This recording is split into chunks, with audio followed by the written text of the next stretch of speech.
Chapter 2030. Dumbfounded, the fourth prince staunchly positioned himself as the rightful ruler, deeming the other two factions as rebellious.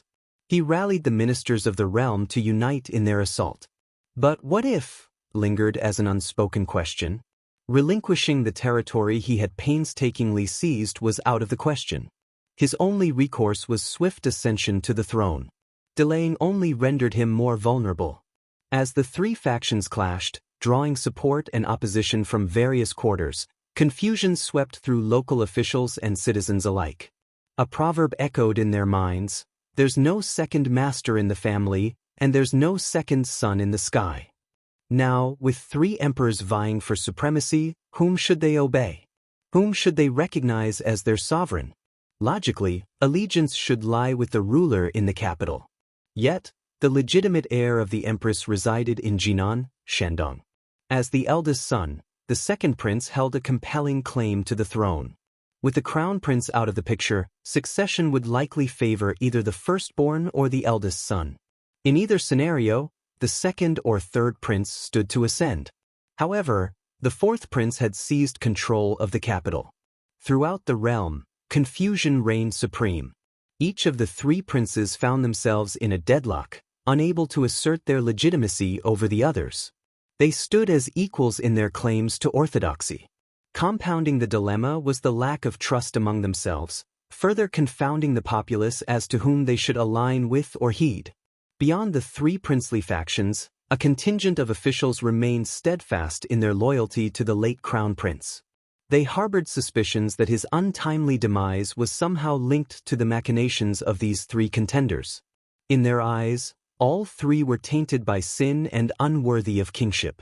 They fervently believed that the throne rightfully belonged to the crown prince's descendants. With this sentiment fueling the chaos, matters only grew more convoluted.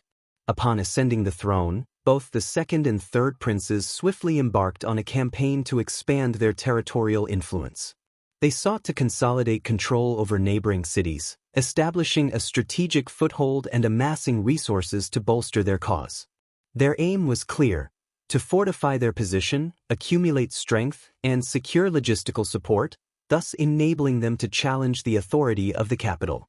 In contrast, the fourth prince, having seized control of the capital, held the upper hand. With access to greater resources and a more entrenched claim to orthodoxy, he stood unrivaled in comparison. The fourth prince seethed with rage, his mind ablaze with fury. Having emerged as the clear victor, with plans for a triumphant celebration already in motion, the sudden turn of events was intolerable. In a fit of indignation, the fourth prince issued a decree commanding local authorities to uphold their duty and allegiance. Those who dared to side with the rebels would face the gravest punishment: extermination of their entire families. He forbade any submission to the renegade forces, threatening severe consequences for disobedience. Simultaneously, he handpicked his most trusted aides and marshaled his forces. With a formidable army of 50,000 soldiers at his command, he set his sights on Jinan. His intent was clear: to make an example of them. The third prince, lacking the seasoned expertise of General Sun, was vulnerable. Despite his fierce generals and formidable soldiers, they would crumble under the might of the fourth prince's onslaught. With Jinan captured, and the second prince's followers eradicated, the fourth prince was certain the world would acknowledge his legitimacy. Unconcerned with the fourth prince's wrath, the second prince seized the opportunity to further his own agenda. As the mid of May approached, news of the capital's military mobilization spread to An's province. The imperial court descended into turmoil as the princes vied for the throne, sending shockwaves of panic and confusion rippling throughout the populace of Great Qin. Even in the remote An's province, the tremors of chaos could be felt, leaving its residents bewildered and apprehensive. Shao Yunduan found himself equally shaken by the unfolding events. While he harbored grievances against the crown prince, he had never entertained thoughts of revenge. The sudden loss of the crown prince's life left him reeling with disbelief and regret. If you find any errors, ads pop up, ads redirect, broken links, non-standard content, etc., please let us know reports so we can fix it as soon as possible. Chapter 2031. Settlement Xiao Yunduan stood dumbfounded upon hearing of the crown prince's demise and the emperor's passing. Surveying the unfolding chaos, he couldn't help but heave a heavy sigh. The power struggle among the three princes was far beyond the purview of a local magistrate like himself. Xiao Yunduan counted himself fortunate to have requested a transfer away from the capital and the tumult of the central plain. Equally bewildered was Qiao Xian. The sudden and unbelievable turn of events left her reeling. It felt as though she had been abruptly thrust from a peaceful existence into a semi-mad world, trapped in a surreal nightmare. Never in her wildest dreams did she envision experiencing such turmoil firsthand. The shock of it all lingered for days, leaving Qiao Xian feeling adrift in disbelief. Sensing her distress, Xiao Yunduan offered words of comfort, urging her not to fret. Qiao Xian grappled with a complex mix of emotions, finding it difficult to articulate her thoughts. But with Xiao Yunduan's support, she gradually found solace. In the end, she resolved to take each day as it came, accepting the unpredictable twists of fate. Given their circumstances, Qiao Xian contemplated her options. Acknowledging that neither she nor Xiao Yunduan held authority over the unfolding events, she recognized the power of her own abilities. Compared to many others, she possessed considerable strength. However, the lingering sense of uncertainty and insecurity gnawed at her, casting a shadow over her peace of mind. Regardless of who ultimately emerged victorious in the power struggle, she echoed her husband's sentiment, hoping they wouldn't seek retribution against him. That assurance alone would suffice. Meanwhile, Xiao Yunduan took charge, leading Qiao Xian, Anan, Sun Bai, Sun Qian, and others to the secluded intermediate area behind the state government office. There, they began compiling a list of individuals in need of protection. On one front, Xiao Yunduan sought to reassure the populace, while on another he tasked Sun Bai, Sun Qian, Jia Heming, Zheng Sang, and others with maintaining security and conducting patrols. Despite the tumultuous events unfolding beyond their control, Xiao Yunduan remained steadfast in his determination to ensure the people of An's province could continue to live in peace. Observing his efforts, the initial fear and confusion among the common folk gradually abated. Indeed, while the princes battled for supremacy in the capital and the central plains, An's province remained largely unaffected. With Lord Shao at the helm, there was a sense of reassurance among the populace. As long as Lord Shao remained, ensuring their continued well-being, everything would be all right. Regardless of the outcome of the power struggle in the capital, it mattered little to the residents of An's province. Despite being the weakest contender among the three princes, the third prince wielded considerable influence as a member of the Orthodox Intermediate Palace. Securing the strategic location of Jinan and swiftly seizing control of the eldest son's territory before the fourth prince could react, he effectively cut off the northern canal route, halting all northbound ship traffic. Moreover, strict prohibitions were placed on southern carriages entering the capital. Given that the capital heavily relied on the Grand Canal for transportation of vital resources, the third prince's blockade caused immediate strain. With merchants exacerbating the situation by hoarding goods and waiting for prices to soar, panic gripped the capital's populace. Fluctuating prices and widespread anxiety plagued the citizens on a daily basis.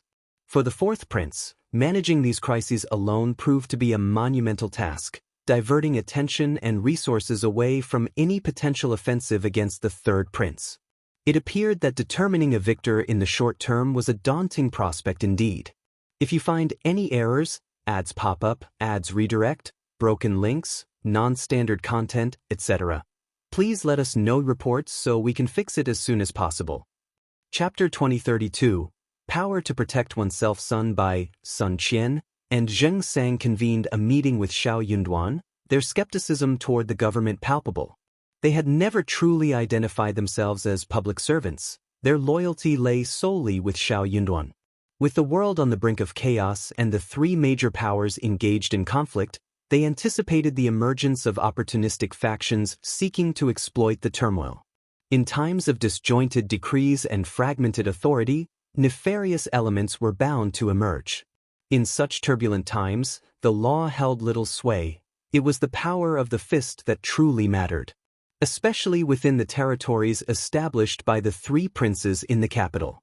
Should powerful individuals aligned with them perpetrate unlawful acts, would they face severe repercussions? Highly unlikely. Their actions would likely be met with impunity. Despite An's prefecture city's remote location, they understood the importance of preparation. Strategizing before taking action was paramount. At the very least, they needed the strength to defend themselves. Shao Yunduan concurred wholeheartedly. After deliberation, Zheng Sang and Sun Bai took steps to bolster their ranks by recruiting numerous bailiffs for training. Additionally, they procured over 100 teenagers aged between 12 and 15. While a handful remained at Zheng Sang's residence for training, the majority were discreetly dispatched to the ranch in Meili Town for intensive training. In the event that someone sought to exploit the chaos and target Shao Yunduan, having additional manpower would undoubtedly prove beneficial. With the upper echelons in disarray, it wasn't just An's prefecture city expanding its personnel. Wherever feasible, local governments were expanding their ranks. Fortunately, Shao Yunduan had no shortage of funds, and the citizens of An's city held great confidence in him. The moment word got out about recruitment, countless young men eagerly flocked to the state office. With Sun Bai, Sun Qian, and others overseeing their training, these recruits were expected to excel in less than 3 months. Meanwhile, the conflict between the fourth prince and the third prince dragged on longer than anticipated, stretching into April of the following year, with Jinan facing imminent peril. Buoyed by his resolve, the fourth prince mobilized an additional 80,000 troops from the local area, intent on delivering a decisive blow to the third prince to bolster morale and assert his authority. Unexpectedly, the previously passive second prince, focused on development and aloof from the fray, chose this moment to take action. It was a bold and decisive move. They orchestrated the assassination of 2 generals loyal to the fourth prince and ambushed his reinforcements, effectively thwarting his plans. The defeat of the fourth prince's reinforcements dealt a severe blow to his campaign. Seizing the momentum, the third prince launched a counteroffensive, sallying forth from the city to engage in skirmishes with the fourth prince's forces. In a devastating blow, they decimated the fourth prince's troops and, crucially, set fire to their granary.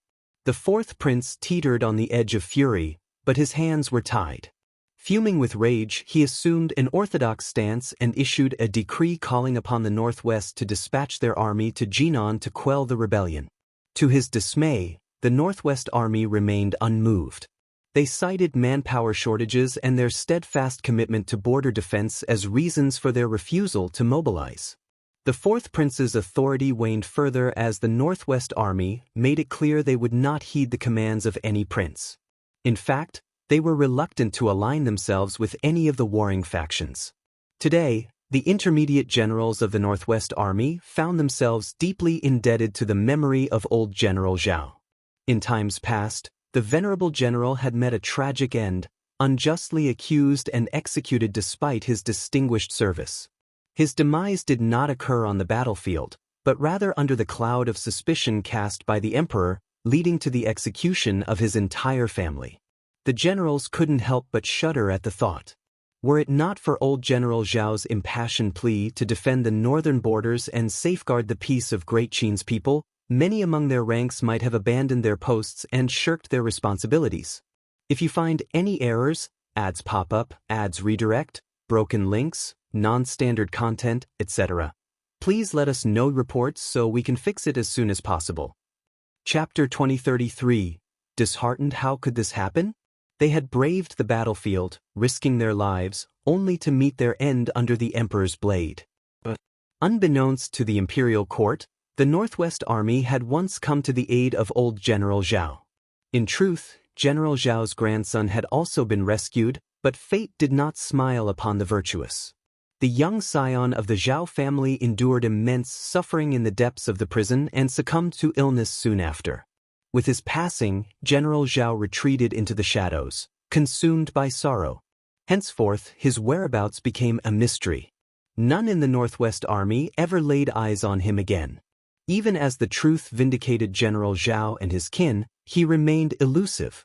It became widely accepted that General Zhao had departed this world. Had he been alive, He would have emerged, if only to safeguard the honor of the Zhao family. The Northwest Army dispatched emissaries to the capital for the Zhao family's burial, but the palace also sent representatives. One particularly haughty eunuch looked upon the Northwest Army's delegates with disdain. He showed no deference to General Zhao or his kin. Instead, he declared, "The Zhao family has benefited from our generosity. It is their fortune that the emperor has bestowed such favor upon them. They should express gratitude even in death and pray for the empire's eternal prosperity." The representatives of the Northwest Army seethed with anger. Some among them struggled to contain their volatile tempers, their restraint the only thing preventing an immediate eruption. Following this encounter, the Northwest Army's discontent with the imperial court deepened, and their disillusionment with the royal family intensified. Their duty at the northwestern border was not in service to the royal family but in obedience to the final directive of their esteemed general. Unless expressly relieved of their duty by the imperial court, they would stand sentinel over the palace. Yet their loyalty lay not with the court or the emperor. As the late emperor breathed his last, the ensuing power struggle among the three princes and the eldest grandson plunged the land into uncertainty. The Northwest Army observed with cold detachment, silently cursing their arrogance and disdain. The corruption within the great Qin imperial family festered openly. Now, the fourth prince presumed to wield them as pawns in his bid for power. Such audacity was met with incredulity. What delusions clouded his mind? Regardless of the royal infighting, the Northwest Army remained steadfast in their refusal to be embroiled. Their stance was clear: they would not lend aid to anyone. The Northwest Army's resolute rejection was met with the fourth prince's ire, yet his frustration found no outlet, for there existed no recourse against their principled stance. Not to mention the uncertain future, the fourth prince dared not even entertain the thought of confronting the Northwest Army. He refrained from addressing them sternly, fearing that any hint of provocation might drive these impetuous and brash men into the arms of another. The mere notion of their potential defection kept him awake at night. Thus, the fourth prince sought solace in asserting his dignity, clinging to the polite response he received from the Northwest Army. In his mind, this signaled their tacit acknowledgement of his authority. If they couldn't depart, they certainly wouldn't. The rumors of discord within the great Qin Empire were pervasive, impossible to conceal. It was likely that Qingdi, Beihu, and others were already aware. While Qingdi had maintained a semblance of stability in recent years, Beihu posed a genuine threat. Indeed, departure was not an option. Hence, the fourth prince dispatched an imperial decree to the Northwest Army, offering reassurance and instructing them to remain vigilant against Qingdi's machinations while dutifully safeguarding the northern borders. Yet, the Northwest Army remained indifferent to his missive. No amount of explanation from the fourth prince could alter the stark reality of their rejection. If you find any errors, ads pop up, ads redirect, broken links, non-standard content, etc., please let us know reports so we can fix it as soon as possible. Chapter 2034. The Fourth Prince's Awkwardness. Indeed, not only was the fourth prince rebuffed, but the Northwest Army remained unmoved by his overtures. As news of this defiance spread, a subtle shift occurred in the hearts of the populace. The once unassailable authority of the royal family and the emperor quietly crumbled. Suddenly, it seemed to everyone that even the emperor and his kin were merely ordinary. Complicating matters further was the deliberate and inadvertent entanglement of the second prince in the conflict in Jinan. The war evolved into a protracted struggle with no end in sight. In the capital, the fourth prince's grip on power steadily waned. Among the trio of princes, his position grew increasingly precarious. While he held the title of heir apparent, he remained the last in line for the throne. Although Beijing stood as their stronghold, its sustenance relied heavily on supplies from Jiangnan and the Central Plains. Deprived of these vital resources, Beijing's survival seemed uncertain. However, with the third prince ensnared in Jinan and the second prince entrenched in Xiangyang, the fourth prince's influence in the northwest dwindled. His jurisdiction spanned Hebei, Shaanxi, Hunan, and Shaanxi, yet these regions yielded meager harvests, offering little solace amidst the mounting challenges. Jiangnan, once teeming with prosperity and abundant resources, found itself isolated as the Grand Canal fell under the control of the third prince. Fearful of igniting further conflict and subjecting their people to suffering, officials dared not venture into the region, preferring to hunker down and pray that war would spare their territories. In this climate of uncertainty, local administrators like Shao Yunduan and Qiao Xian shared the sentiment of seeking refuge from the storm. An's province, situated in a remote corner, seized upon the opportunity presented by the ongoing strife. Recognizing that the conflict showed no signs of abating, they resolved to carry on with their duties despite the tumultuous times. However, Shao Yunduan remained vigilant, issuing orders for heightened surveillance and patrols to thwart any incursions by suspicious individuals into An's province. Disorder was strictly forbidden, with severe punishment promised for transgressors. Despite the chaos engulfing the realm, the 17 towns within An's province continued to thrive. The local populace understood that figures like Madame Shao, young Master Le Zheng, and young Master Zhao would continue purchasing goods as usual, providing a semblance of stability amidst the turmoil.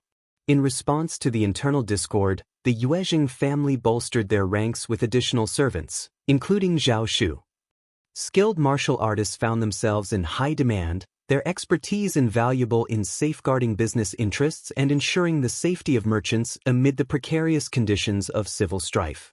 Amidst the chaos of war, officials had little time or inclination to meddle in the affairs of others. Those unfortunate enough to fall victim to robbery could only lament their misfortune, for seeking recourse from the government often led to disappointment or even extortion. Thankfully, the conflict had not engulfed vast swaths of territory. While tension hung thick in the air, the economy continued to function relatively unimpeded, with the flow of goods remaining steady. For the bold and resourceful, there were ample opportunities to increase their wealth. Despite the upheaval, Qiao Xian had made it a habit to visit Liuhe Manor to assess the situation and stay for a few days. This year was no exception, despite the circumstances.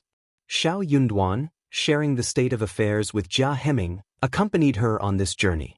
If you find any errors, ads pop up, ads redirect, broken links, non-standard content, etc., please let us know reports so we can fix it as soon as possible. Chapter 2035. The little fellow's memory is too good. With the lessons learned from previous excursions, Qiao Xian and her companions ensured they were accompanied by a sizable retinue of guards wherever they traveled. This time, Yi and Wu Guan led a contingent of 40 guards to provide security. Staying at the foot of Liuhe Manor for 4 days and 2 days atop the mountain, Qiao Xian and her party meticulously explored every nook and cranny. They ventured into the nearby mountains, returning with a bountiful harvest. Over the past few years, coupled with Qiao Xian's extraordinary abilities, Liuhe Manor had undergone significant transformation. The trees lining the roads had flourished, forming a verdant canopy that provided shade and coolness, particularly welcome in the heat of summer. Peering through the carriage window, it felt as though they were traversing through a lush, green tunnel. In a few years' time, Qiao Xian envisioned this canopy evolving into a proper tunnel. Moreover, extensive areas of land surrounding Liuhe Manor had been cultivated, yielding flourishing crops of medicinal herbs. The fruit trees planted throughout the estate, including jade orchids, camphor, inxing, willows, locusts, and elms, thrived with vitality, their branches heavy with promise. The chicken and duck farms buzzed with activity, bustling with life. Following 2 years of careful stewardship, the mountain streams boasted pristine water quality and a thriving ecosystem. As long as farming practices adhered to standards and hygiene protocols were diligently maintained, accidents were rare. Year after year, the poultry farms yielded plentiful eggs and duck eggs. The variety of fruit trees dotting the landscape flourished, their branches laden with the promise of harvest. In spring, the mountains burst forth with a riot of blossoms and burgeoning fruits. By May and June, loquats, bayberries, green plums, apricots, regular plums, and several varieties of peaches ripened, while kiwis, mangoes, passion fruits, oranges, persimmons, dates, grapes, pomegranates, dragon fruits, hawthorns, pears, and more thrived, dangling from branches in vigorous abundance. The journey from the foot of Liuhe Manor was imbued with a sense of familiarity and joy, each step seeming to radiate contentment. Every outing was a cause for celebration, with Anan, in particular, relishing the chance to venture beyond the estate's borders. Yet, with each departure, reluctance hung heavy in the air. This year was no exception. As they settled into the carriage, Anan's tears flowed freely, unwilling to bid farewell to their idyllic retreat. Qiao Xian gently comforted him, promising a treat of delicious desserts upon their arrival in the city. Only then did Anan's tears subside. In An's prefecture city, 3 dessert shops owned by Yuezheng Shao delighted patrons with an array of delectable treats. Among Anan's favorites were poplar dew, egg custard, milk pudding, and more. Fortunately, Qiao Xian's farm boasted ample dairy production, ensuring a steady supply of ingredients for these indulgent delicacies. Transporting milk from the ranches in Meili Town posed logistical challenges, prompting Qiao Xian to establish a ranch in a mountain valley near the suburbs. Regular rotations between this outpost and Meili Town ensured a steady supply of milk to meet daily demands. As the wagon rolled into An City, Qiao Xian and Shao Yunduan prepared to escort Anan back home. However, the young boy's spirits suddenly soared, his eyes sparkling as he addressed Qiao Xian, "Mom, I want pudding and mango dew." Qiao Xian and Shao Yunduan exchanged helpless glances, unable to contain their amusement. There was no fooling him. Anan's memory was remarkably sharp. If you find any errors, ads pop up, ads redirect, broken links, non-standard content, etc., please let us know reports so we can fix it as soon as possible. Chapter 2036. Anan felt Qiao Xian planted a kiss on her son's cheek, her smile warm and reassuring. "All right, my dear, well, go get some right away." She knew that failing to fulfill her promise would only leave Anan crestfallen and in tears. With that, Shao Yunduan alighted from the wagon and arranged for another to take his place, while Qiao Xian led Anan to the bustling dessert shop. Aware of the impending workload awaiting him at the office after being away for several days, Shao Yunduan opted to return ahead of them, accompanied by 6 guards for added security. Despite An's city's reputation for safety, Shao Yunduan refused to take any chances when it came to the well-being of his family.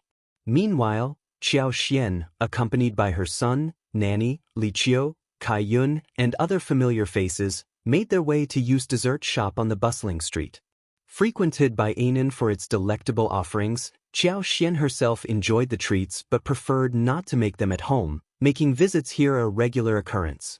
The female manager and waitstaff recognized them, offering warm greetings upon their arrival. As always, Anan's order remained consistent: sweet dew and milk pudding. Qiao Xian added a few more dishes to their order and encouraged Nanny, Li Qiao, and the others to choose whatever they pleased. With Anan settled comfortably in a booth, Qiao Xian attended to his needs with tender care. Nanny and the others, accustomed to Madame's casual demeanor, reciprocated her kindness with grateful smiles before dispersing to find their own seats. The dessert shop boasted 2 floors, with the second floor featuring 7 or 8 booths of varying sizes, tailored for the comfort of female patrons. One such booth, elegantly adorned and subtly partitioned, provided a spacious and inviting ambience, its decor regularly refreshed with changing floral arrangements. Qiao Xian, well acquainted with the staff, engaged in conversation as she savored the tranquil atmosphere. However, her attention was abruptly diverted when she noticed Anan darting away. The shop was relatively empty, save for Qiao Xian's group and 2 other tables. While she knew Anan to be mischievous, she trusted the child to behave responsibly. Yet, as Anan dashed past the 2 servants, one of them extended her leg, causing Qiao Xian's eyes to widen in alarm. "Anan!" she exclaimed, her voice ringing out across the shop. Almost simultaneously, Anan stumbled over the maid's outstretched leg and tumbled forward, emitting a loud wail as he fell. Qiao Xian's cry of alarm drew the attention of Zixian, who had been engaged in conversation with her. Following Qiao Xian's gaze, Zixian witnessed the unfolding scene. Meanwhile, the other maid, engaged in quiet conversation with her mistress, lifted her head in surprise as Anan's cries disrupted the tranquility. Observing the unfortunate spectacle, The mistress couldn't suppress a giggle, finding amusement in Anan's misfortune. The maid, relieved to see her mistress' mood lightening after days of melancholy, couldn't resist a disparaging remark directed at Anan. "I wonder which nobleman is so negligent that he can't even tend to his own child," she quipped, eliciting a chuckle from the maid who had inadvertently caused Anan's fall. Qiao felt a surge of frustration and anger. Rushing to Anan's side, she scooped up the distraught child into her arms, offering him the comfort and solace he sought amidst his tears. "If you find any errors, ads pop up, ads redirect, broken links, non-standard content, etc., please let us know reports so we can fix it as soon as possible." Chapter 2037. Qiao anger. The impact reverberated through her body with such force that it seemed to echo from miles away. Her heart throbbed with pain, her veins pulsing with fury as her eyes blazed crimson. What a despicable woman! With a disdainful frown, the lady shot a reproachful glance at Qiao, her displeasure evident. Seizing the opportunity, the maid, who had been attempting to comfort her mistress, addressed Qiao brusquely. "Madam, kindly step aside. Your presence is disrupting our Mississippi." At that moment, Nanny and the others rushed over, alarmed by the commotion. Concern etched across their faces as they inquired about the situation. Seeing Anan in distress only deepened their anguish. Qiao pressed a tender kiss to Anan's forehead, soothing him with gentle words. Wiping away his tears, she entrusted him to Nanny's care, instructing her to take him downstairs. With no male guests present on the upper floor, Yi and the others remained below, unaware of the unfolding drama. Sensing Qiao simmering anger, Nanny cradled Anan in her arms, comforting him as they descended the stairs. There were some things Qiao wished to shield Anan from witnessing. As soon as Nanny descended the stairs with Anan in her arms, Qiao wasted no time in delivering a resounding slap to the maid who had caused Anan's fall. The maid recoiled, shielding her face as she let out a piercing scream. Startled, the young lady and her servant joined in the uproar, the former rising indignantly from her seat. "Why did you strike her?" she demanded, her voice quivering with fury. Qiao regarded her with icy disdain, her lip curling in a sneer. With a swift motion, she delivered another slap to the maid's face, her gaze piercing as she pointed an accusatory finger. "Why did I hit you? Do you even comprehend the gravity of your servant's actions? Why don't you inquire about the misdeeds of this wretched creature?" The young lady seethed with rage, her entire frame trembling with indignation. To have her maid publicly humiliated in her presence was a flagrant disregard for her authority as mistress. Arrogant, insufferably arrogant. The maid's cheeks flamed red, swelling from the impact as she sobbed, pleading, "Miss, please stand up for me. I've done nothing wrong." Unable to bear the injustice any longer, Zixin interjected, her voice tinged with outrage. "Miss, are you blind to the truth? The young master posed no threat to you. Why then did you trip him as he ran past? He's but a child, and your actions were needlessly cruel." As the wife of the prefect, Qiao commanded respect from the people of the prefecture. Having witnessed such injustice firsthand, Zixin felt compelled to speak out, unafraid of the consequences. There's no need to mince words. The maidservant's protestations were met with swift rejection. Yet she persisted, crying out, "Stop slandering me. We're outsiders here. Your companion is clearly biased against us outsiders. I didn't trip him at all. He's just a child. Why would I even bother arguing with him? It's obvious he was the one being careless." Qiao silenced her with two more resounding slaps, her voice laced with condemnation. "You dare deny it, wretched creature? Zixin and I witnessed your deeds firsthand, and we stand by our account. Who do you think you are? You're not even worthy of my scorn." At that moment, two other young women, accompanied by their maidservants, approached, their disapproval evident. Having witnessed the incident themselves, they couldn't help but admonish the maidservant. These two women were mothers, unfamiliar with Qiao but nevertheless disgusted by the maid's behavior. Lu Ying, the maidservant, seethed with resentment, her tears flowing even more profusely. You An's prefecture city people are bullies. Absolute bullies. You twist the truth to suit your own ends. I didn't do it, I swear. Tang Fanghua, one of the young ladies, bristled with anger. Is there no rule of law for nobility?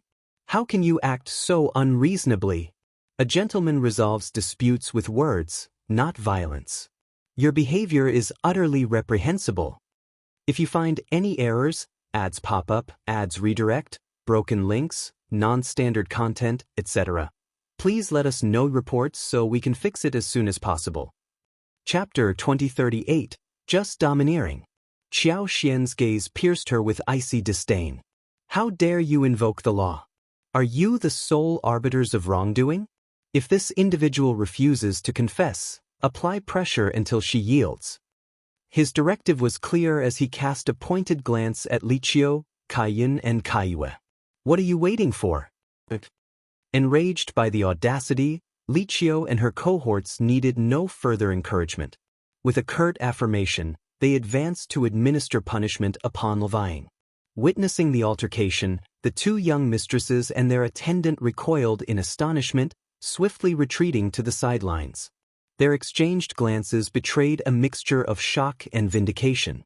It was a fitting retribution. Such impudence warranted swift justice. Tang Fanghua and Levmei's cries of terror pierced the tense atmosphere.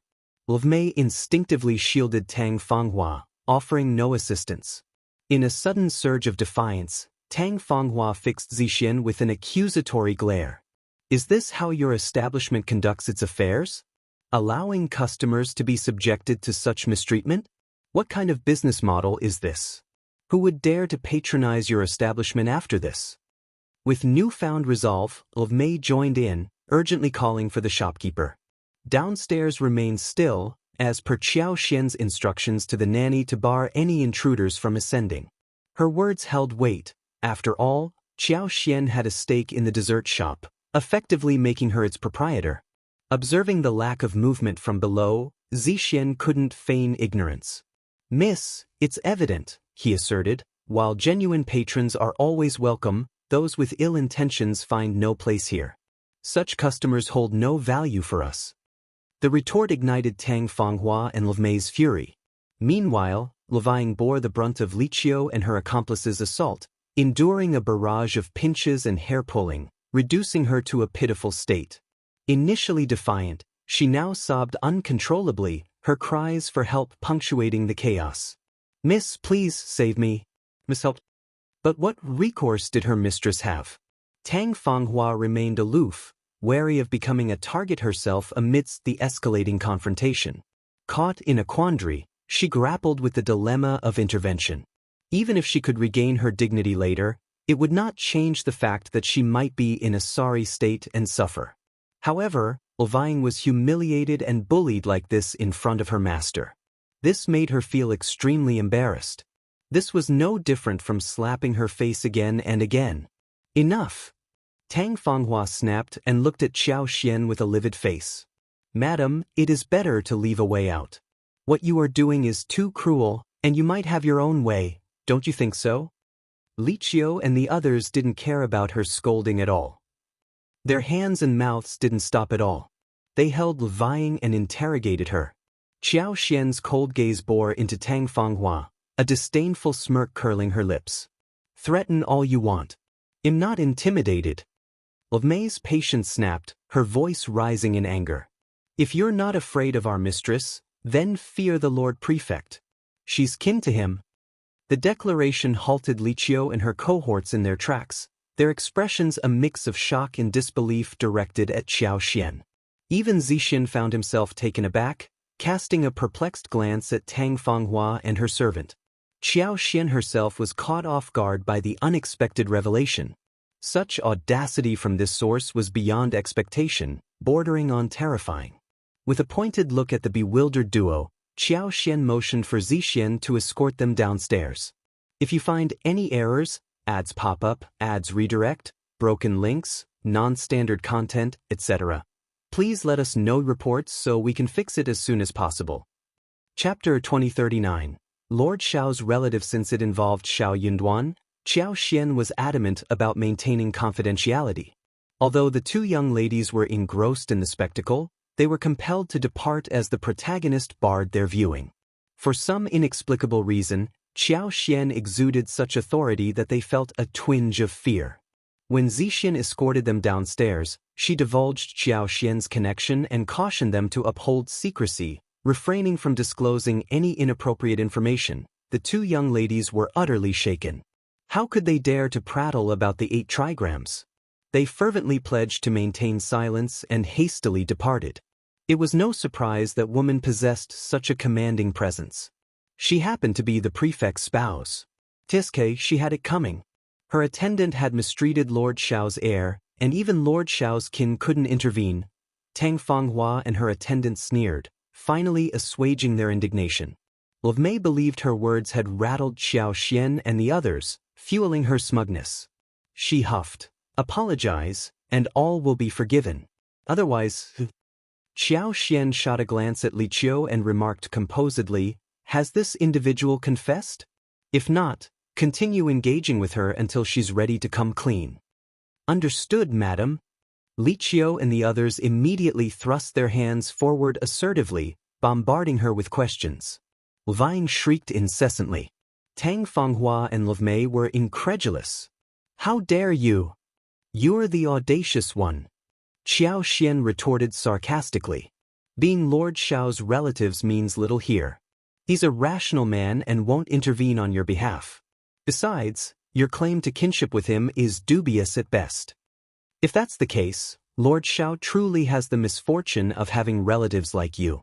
You've besmirched his reputation. Do you think he'll spare you once he learns of this?" Tang Fanghua stammered, Fine. Do you have the guts to reveal your identity and whereabouts? I want to know which family you belong to." Vine spat hatefully, "Don't act like you're afraid. You're quite capable, aren't you?" Qiao Xian grinned. "You're demanding my identity and address? You're not worthy, and I fear you'd be overwhelmed. I know this establishment well. If you seek retribution, just return here." Zixin also smiled, signifying her concurrence with Qiao Xian's stance. She remained composed and unruffled. Tang Fanghua and her attendant were both incensed and taken aback. They hadn't anticipated such brazenness from the woman before them.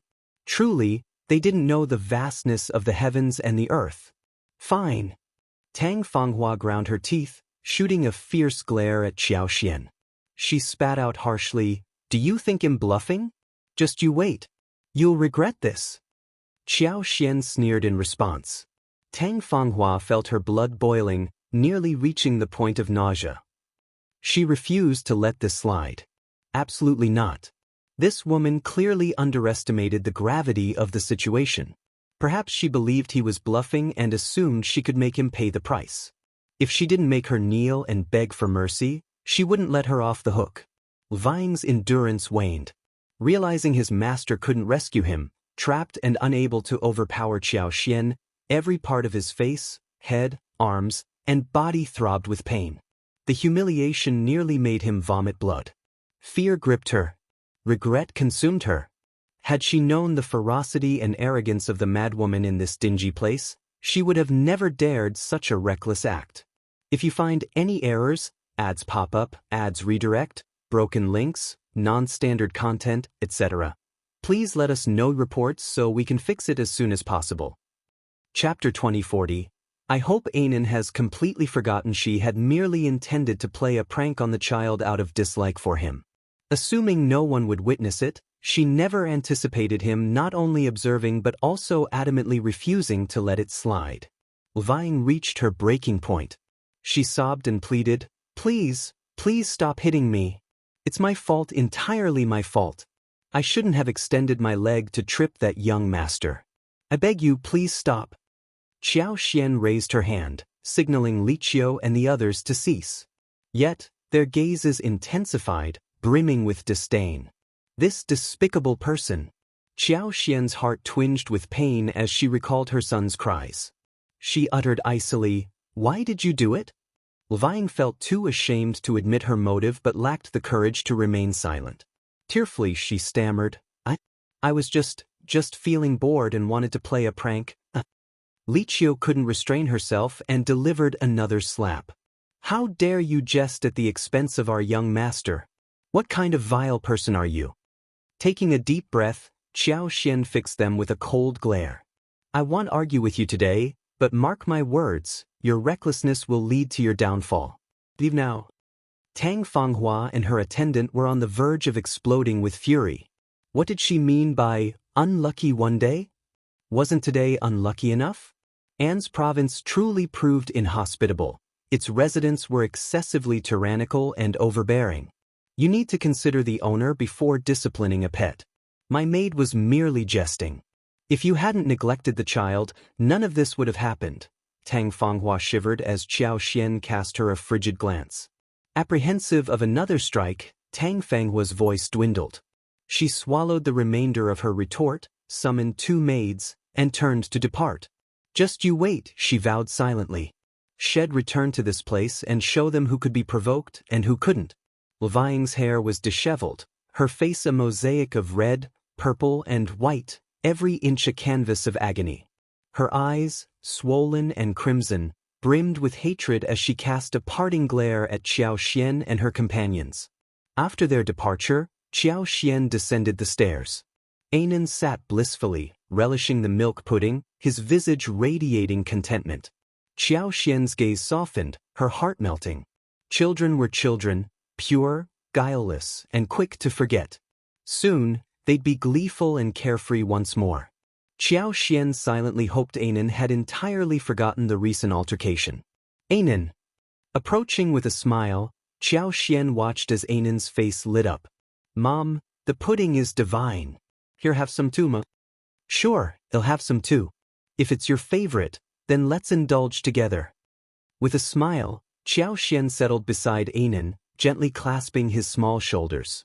After enjoying milk pudding and sipping strawberry juice with Anan, mother and son returned home. Shao Yunduan remained occupied and didn't return until dinner time. By then, Anan had already retired for the night. Upon sighting Shao Yunduan, Qiao Xian felt the previously quelled grievances resurface, overwhelming her emotions. Sensing her distress, Shao Yunduan was taken aback. He grasped her shoulders, his expression filled with concern. What's wrong? Who dared to mistreat you, my dear wife?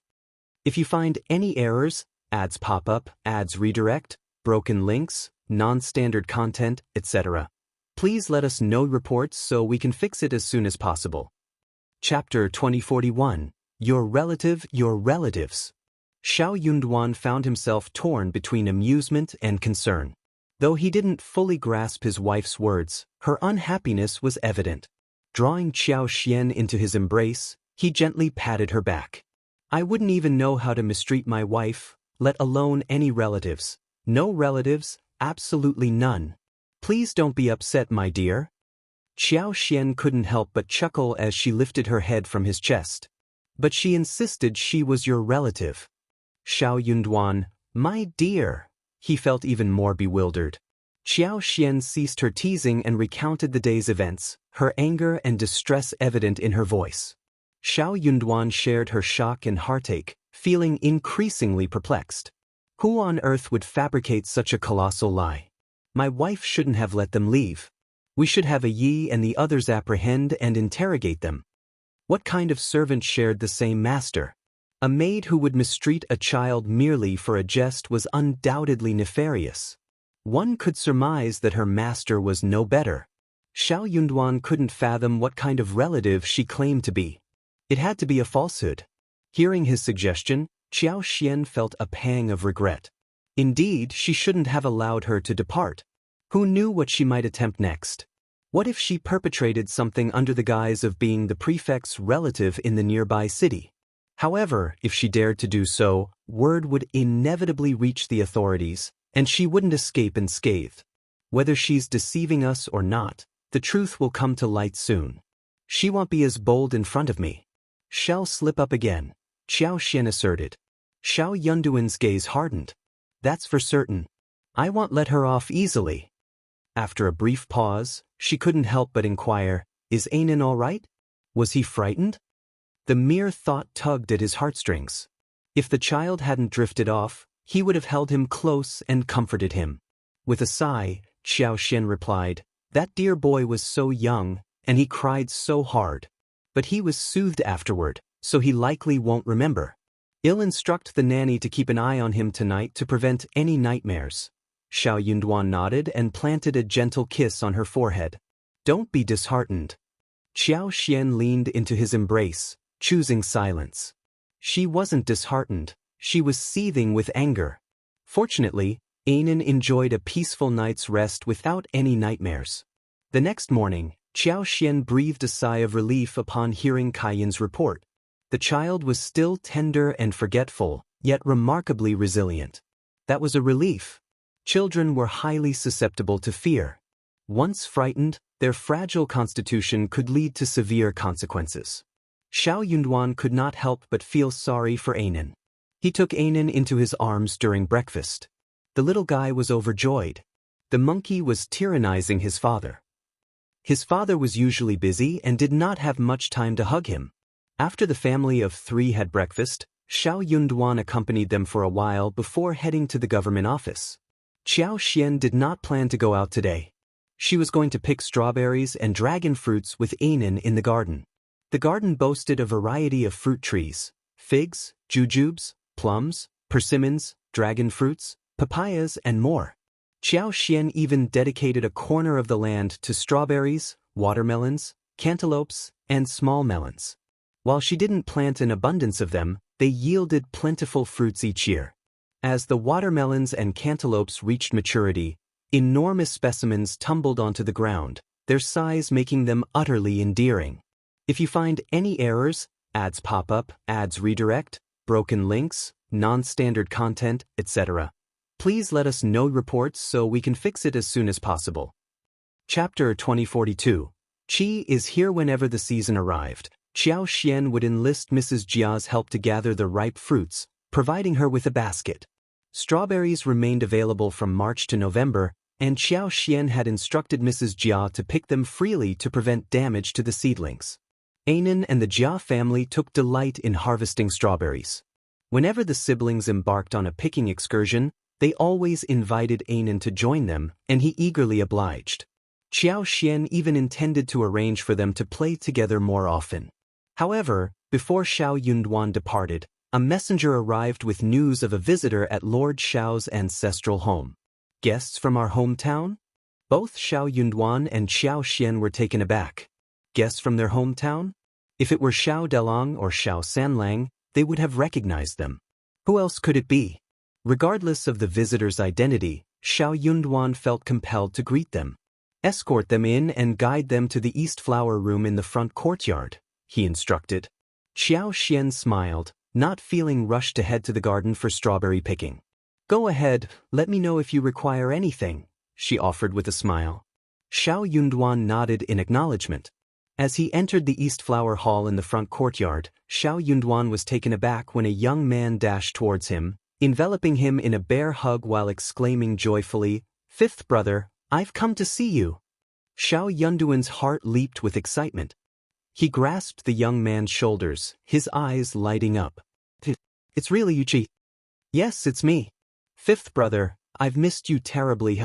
How have you been? And how's fifth sister-in-law? Where's my little nephew?" Shao Yunduan beamed, patting Qi's sturdy shoulders. "We're all doing well, everything's fine. And you? What brings you here?" A flicker of nervousness danced in Shao Yunduan's chest. Qi quickly reassured him with a smile, "I'm doing great, really.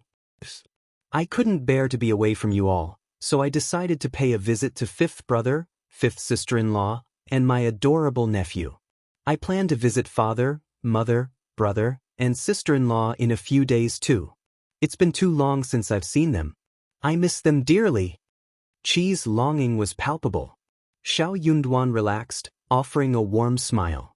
"It's wonderful to hear that you're doing well, and I'm sure your family will be overjoyed to see you." Qi flashed a bright, toothy grin. "Absolutely, I believe so too." The brothers exchanged a fond glance, sharing a hearty laugh. Qi proceeded to introduce everyone to Shao Yunduan. First, there was Qin Yuanshan, his brother. Then Yuan Mi, the esteemed female general in the Northwest Army, who also happened to be his friend. Lastly, there was Miss Tang Fanghua, another friend of his. Qin Yuanshan, roughly Qi's age, greeted Shao Yunduan with a warm smile. Perhaps influenced by Qi's frequent boasts about his fifth brother, they couldn't help but display a hint of curiosity as they observed Shao Yunduan. Despite their subtle scrutiny, Shao Yunduan couldn't help but find the situation amusing and chose to overlook it. They had received word about Qi's transformation 2 years prior. The silent old hunter who had taught Qi martial arts turned out to be none other than the renowned General Zhao. With the Zhao family's demise, Qi became the sole heir to General Zhao's legacy. Ever since this revelation, the Northwest Army had taken special interest in Qi, treating him as a potential leader for the new generation of the army. If you find any errors, ads pop up, ads redirect, broken links, non-standard content, etc., please let us know reports so we can fix it as soon as possible. Chapter 2043. Savior. The internal conflict among the princes raged on, casting a shadow of chaos over the realm. While Qi maintained control in the northwest, the Northwest Army's stronghold on the presidency deterred any rash actions. Despite this, Qi harbored concerns for Shao Yunduan and Qiao Xian, prompting his visit. Upon Qi's introduction of Qin Yuanshan and the others to Shao Yunduan, pleasantries were exchanged. However, the atmosphere shifted abruptly when Liu Mei, standing beside Tang Fanghua, interjected with a smile. Our girl saved General Shao's life during her time in the Northwest. She wishes to pay a visit to Lord and Lady Shao as well. Liu Mei's words caused a sudden chill to settle over the gathering. Qin Yuanshan and Yuan Mi exchanged glances discreetly, their expressions betraying a mix of emotions. Yuan Mi couldn't help but roll her eyes in private. Observing Qi's strained smile, Shao Yunduan exchanged a glance with Miss Tang, who had halted Liu Mei and now smiled graciously. Sensing the implications, Shao Yunduan nodded at Tang Fanghua and spoke warmly. So you were the one who saved Qi? Your actions won't go unnoticed. We'll find a way to repay you. Miss Tang, if you ever require assistance, don't hesitate to ask. Tang Fanghua returned the smile. Lord Shao, your generosity knows no bounds. I acted out of goodwill, it was nothing. Shao Yunduan maintained his smile, leaving further discussion to his wife. You must be weary from your journey. Please make yourself at home. There's no need to stay at an inn when you have your own residence here. Shao Yunduan was aware of their arrival in An City 2 days prior, while the trio still resided at Liuha Manor, hence their initial absence. Their visit today came only upon learning of their return. Qin Yuanshan and Yuan Mi dispensed with formalities, opting to stay at the state office for convenience. Understanding Qi's eagerness to reunite with his brother and sister-in-law, they expressed gratitude before retiring. Aware that Qi and his brother had much to catch up on after years apart, they left promptly, guided by the servants to their quarters. Tang Fanghua, however, insisted with a smile, I'm not fatigued. I've had ample rest these past 2 days. Lord Shao, I wish to pay a visit to Madame Shao. Yuan Mi and Qin Yuanshan exchanged speechless glances. This woman had no sense of propriety. Why insert herself into their family reunion? Did she envision herself as a member of the Shao clan? What audacity! Even if she saved Qi's life, without his affections, she couldn't force a marriage.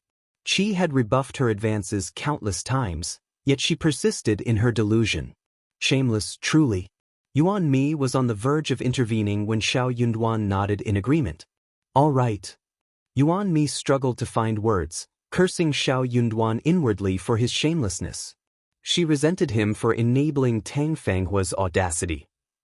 Surely, Shao Yunduan couldn't be oblivious to her true intentions. Qi was equally taken aback but remained silent. Tang Fanghua's face lit up with gratitude as she thanked him with a beaming smile. Thank you, Lord Shao. With that, Shao Yunduan led Qi, Tang Fanghua, and her 2 maids, Liu and Liu Mei, into the courtyard. Tang Fanghua and her servants rejoiced, unaware of the impending misfortune looming just around the corner.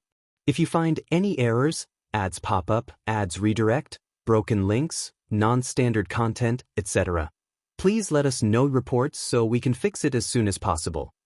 Chapter 2044. Why are you here? Shao Yunduan may have been unfamiliar with Tang Fanghua and her attendant, but he sensed her dubious intentions. He trusted his wife to handle the situation adeptly. Regarding the debt of saving her life, Shao Yunduan deemed it wise to resolve it promptly. Since Tang Fanghua openly expressed her desire to repay him, he decided to grant her wish swiftly. He didn't want Qi to be burdened by such an obligation. Wife! Shao Yunduan's voice exuded warmth and excitement. Look who's here. A broad grin illuminated Qi's youthful and handsome face as he eagerly approached. Fifth sister-in-law. It's me. I've come to see you and my nephew. Qiao Xian, engrossed in play with her son, was momentarily stunned. Qi was here? It couldn't be. Qi's presence filled her with astonishment and delight. Qi, you're really here. Qi beamed with happiness and pride. Fifth sister-in-law, it's me. Qiao Xian burst into laughter, moving closer. Excellent, you've returned after all these years. Anan, come greet Uncle Qi. Anan, curious, blinked his watery eyes and regarded Qi. Following his mother's prompt, he obediently chimed, Uncle Qi.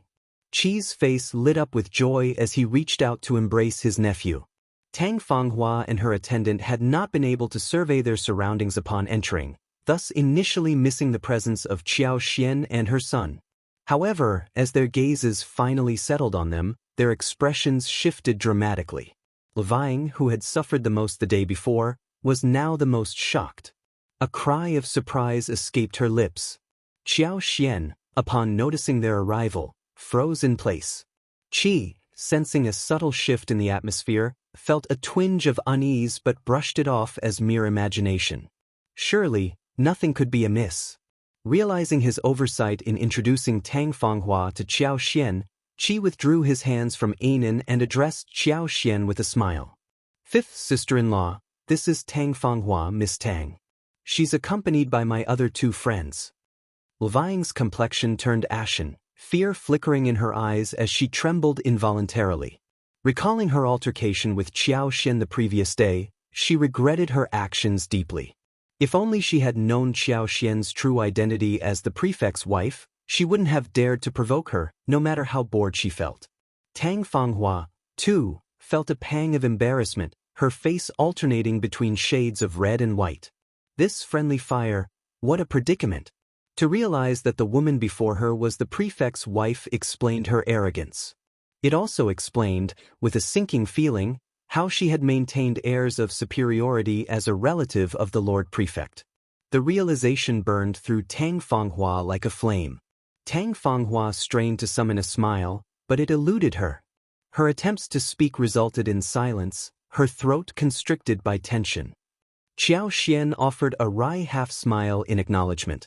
So it's you. Ignoring the awkwardness, Levying hastily interjected, Indeed, our miss-saved General Shao. Though her words felt abrupt, she felt compelled to speak. It was their best and only defense. Perhaps, on the grounds of Tang Fanghua's deed, the prefect's wife would show mercy and exercise decorum. Qi's eyes flashed with anger. He cast a cold gaze at Levying, then turned to Tang Fanghua with a mask of disdain. His disgust was palpable. And so was his anger. If you find any errors, ads pop up, ads redirect, broken links, non-standard content, etc., please let us know reports so we can fix it as soon as possible. Chapter 2045. We're on the same side. Shao Yunduan's eyes glinted with mockery as he regarded Tang Fanghua. He now understood the true nature of Qi's savior. Despite her role in saving Qi, Shao Yunduan vowed never to allow such a person to linger by Qi's side, bringing trouble upon him. Qiao Xian, smiling at the sudden interjection, shot a meaningful glance at Tang Fanghua. Tang Fanghua flushed hot with embarrassment, feeling exposed under Qiao Xian's penetrating gaze. She seethed with shame and resentment, her fists clenched tightly. Despite his usual obliviousness, even Qi sensed that there was more to the situation. Fifth sister-in-law, how do you know Miss Tang? What's the connection? Qiao Xian couldn't fault Qi for saving her life. Li Qiao, devoid of emotion, recounted the events of the previous day. Both Shao Yunduan and Qi erupted in fury simultaneously. Qi fixed a piercing glare on Tang Fanghua. "Miss Tang, care to explain this?" "Fifth sister-in-law, fifth brother, I apologize, don't." Qiao Xian interjected, smiling warmly at Qi. "We're family, and your fifth brother and I would never hold our own family accountable for the mistakes of outsiders. While they may be your friends, friends remain distinct from family. We stand together as one, capable of distinguishing right from wrong." Suppressing his anger, Shao Yunduan added, "Your sister-in-law speaks wisely. Let's refrain from further unfounded accusations." Qi nodded, chastened. "Yes, fifth brother, fifth sister-in-law." Tang Fanghua, feeling the weight of Qiao Xian's words, hurriedly spoke up, "Madam Shao, I wasn't aware it was you and it wouldn't matter if it weren't us." Qiao Xian interjected icily. "Your insinuations are distasteful, Miss Tang. Are you suggesting that your actions hinge on the identities of those involved? That you treat ordinary people with callous disregard? Are we to be casually bullied without reason?" Tang Fanghua shook her head frantically. No, that's not what I meant. I was out of line. It's entirely my fault." Levying, equally terrified, dropped to her knees. "Madam Shao, please forgive me. I didn't intend harm. I was overwhelmed in the moment. It's not my usual demeanor. I was in a haze. This was unrelated to my master's wishes. Please forgive me, Madam Shao. General Shao, I beg of you, please." Qi's voice cut through the tension, dripping with cold disdain. "Consider yourself fortunate that you're not bound to me as a slave. Otherwise, I'd have disposed of you long ago." He had yearned to meet his nephew, only to discover that the child had suffered at the hands of this contemptible servant. The mere thought of it gnawed at his heart. Yet, despite her transgressions, this servant dared to plead for mercy. Qi had harbored suspicions about Tang Fanghua's character from the start. Nonetheless, out of gratitude for saving his life, he had turned a blind eye to her misdeeds, as long as they didn't cause significant trouble or lead to legal action. But now, her indulgence of her maid's cruelty toward his nephew shattered any semblance of tolerance he had left. Tang Fanghua was consumed by remorse. She had been apprehensive, uncertain if Shao Yunduan and Qiao Xian would accept her. If they favored her, perhaps she could appeal to them. Qi held his fifth brother and sister-in-law in high regard. Their support might pave the way for her marriage with Qi. If you find any errors, ads pop up, ads redirect, broken links, non-standard content, etc., please let us know reports so we can fix it as soon as possible. Chapter 2046. A dog using its master's power, but what if they don't like her? What should she do? Or perhaps they hated her? Could she and Qi still have a future? Tang Fanghua was consumed with anxiety, her thoughts swirling in turmoil. Just the day before, she had sauntered casually with her maids through the bustling streets of An's prefecture city. Spotting the renowned used dessert shop, she decided to venture inside. Little did she anticipate the twist of fate awaiting her. The very person she had been strategizing to win over had been deeply offended by her actions just yesterday. Recalling the harsh words she had uttered, she felt her face flush with embarrassment. Qiao Xian, too, felt stifled by the turn of events. Had she known, she would have had the nanny and Kaiyun take Anan elsewhere. She had hoped the incident from the previous day had blown over, but now, the unexpected resurgence left her feeling even more despondent. Despite her disdain for Levying, Qiao Xian restrained herself from retaliating, refusing to stoop to her level. She cast a calm glance at Tang Fanghua before speaking, "Well, abide by your decision. After all, she's under Miss Tang's authority. It wouldn't be appropriate for us outsiders to intervene." Qi's glare bore into Levying, a mix of guilt and anger brewing within him. He harbored a strong desire to reprimand her harshly. Under the weight of their collective gaze, Tang Fanghua's demeanor turned hesitant, her inner turmoil evident on her face. If she possessed even a modicum of intelligence, she would know what course of action to take. If her intention truly lay in marrying Qi, she would understand that she couldn't retain this maidservant. The Shao family wouldn't tolerate the presence of such a malevolent and abusive maid, especially one who targeted the vulnerable and innocent Anan. Tang Fanghua had no choice but to disassociate herself from Levying. Levying, too, grasped the severity of the situation. Prostrating herself on the ground, she turned to Tang Fanghua, pleading for mercy. Miss, I've been loyal to you. I recognize my wrongdoing. Please forgive me this once, considering my years of devoted service. I swear I'll never repeat it. Please, I beg of you, have mercy. Tang Fanghua gritted her teeth, her gaze piercing as she glared at Levying, her resolve hardening. Qi, incredulous, vented his anger. What's the use of keeping such a despicable servant, Miss Tang? Are you truly so attached? I've been faithful to you, miss. I've been faithful. Levying wailed, her forehead repeatedly striking the ground. Qi, seething with fury, averted his gaze, consumed by disappointment and guilt. He realized then that he and Tang Fanghua were fundamentally different individuals. The Shao family would never condone the presence of such malice. Their integrity wouldn't allow it. Finally, Tang Fanghua made her decision. With gritted teeth, she knelt alongside Levying. Lord Shao, Madam Shao, I deeply apologize to you both. It's entirely my fault. I failed to discipline Levying properly. While she's at fault, she doesn't deserve death. Please spare her. Qi's anger flared. Miss Tang, refrain from slandering her.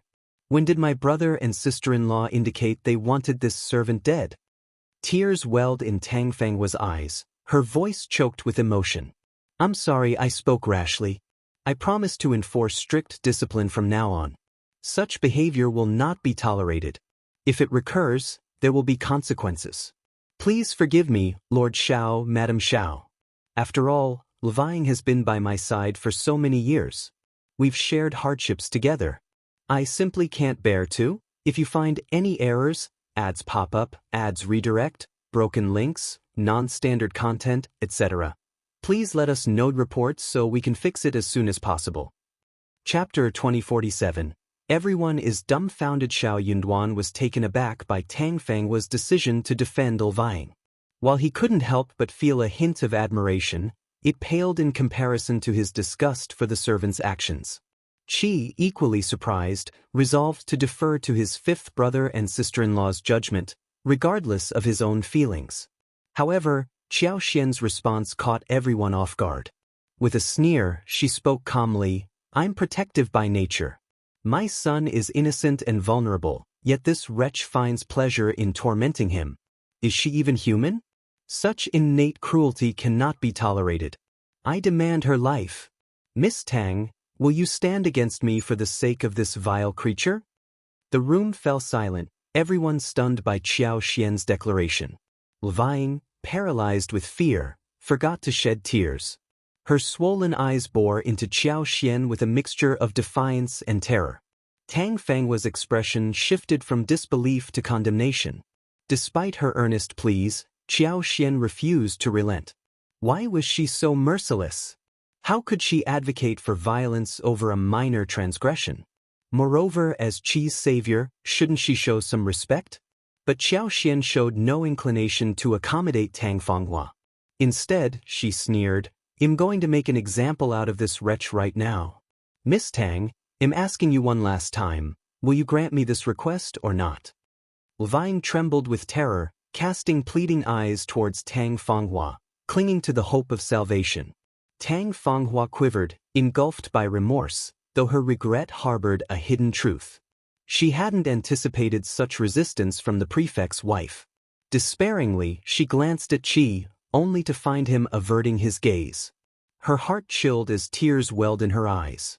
Madam Shao, you're kind and compassionate. Despite this servant's faults, she's still a human life. I implore you, spare her. I pledge to discipline her rigorously from now on. Qiao Xian scoffed. Kindness is reserved for those deserving of it. Have you ever seen anyone extend kindness to a venomous snake? Tang Fanghua seethed with indignation. This humiliation was unbearable, a slap to her dignity. I won't spare her, Qiao Xian declared boldly. I'm determined to end this wretch's life. My husband holds sway in this city, and his word is law. Whatever I desire, I attain. If I demand her life, it's as good as done. Do you doubt me? Miss, please, I beg of you, spare me. Levine pleaded, her voice trembling with fear as tears streamed down her pale face. Tang Fanghua, swayed by Qiao Xian's confidence, appealed desperately, Madam Shao, do you truly wish to become a killer? Qiao Xian's sneer deepened. Do you misunderstand the value of human life? This servant callously harmed the eldest son of the prefect. Even if I were to administer her punishment, she would still deserve it, wouldn't you agree? Tang Fanghua choked back a sob, breaking out in a cold sweat. She realized the truth, her life was expendable.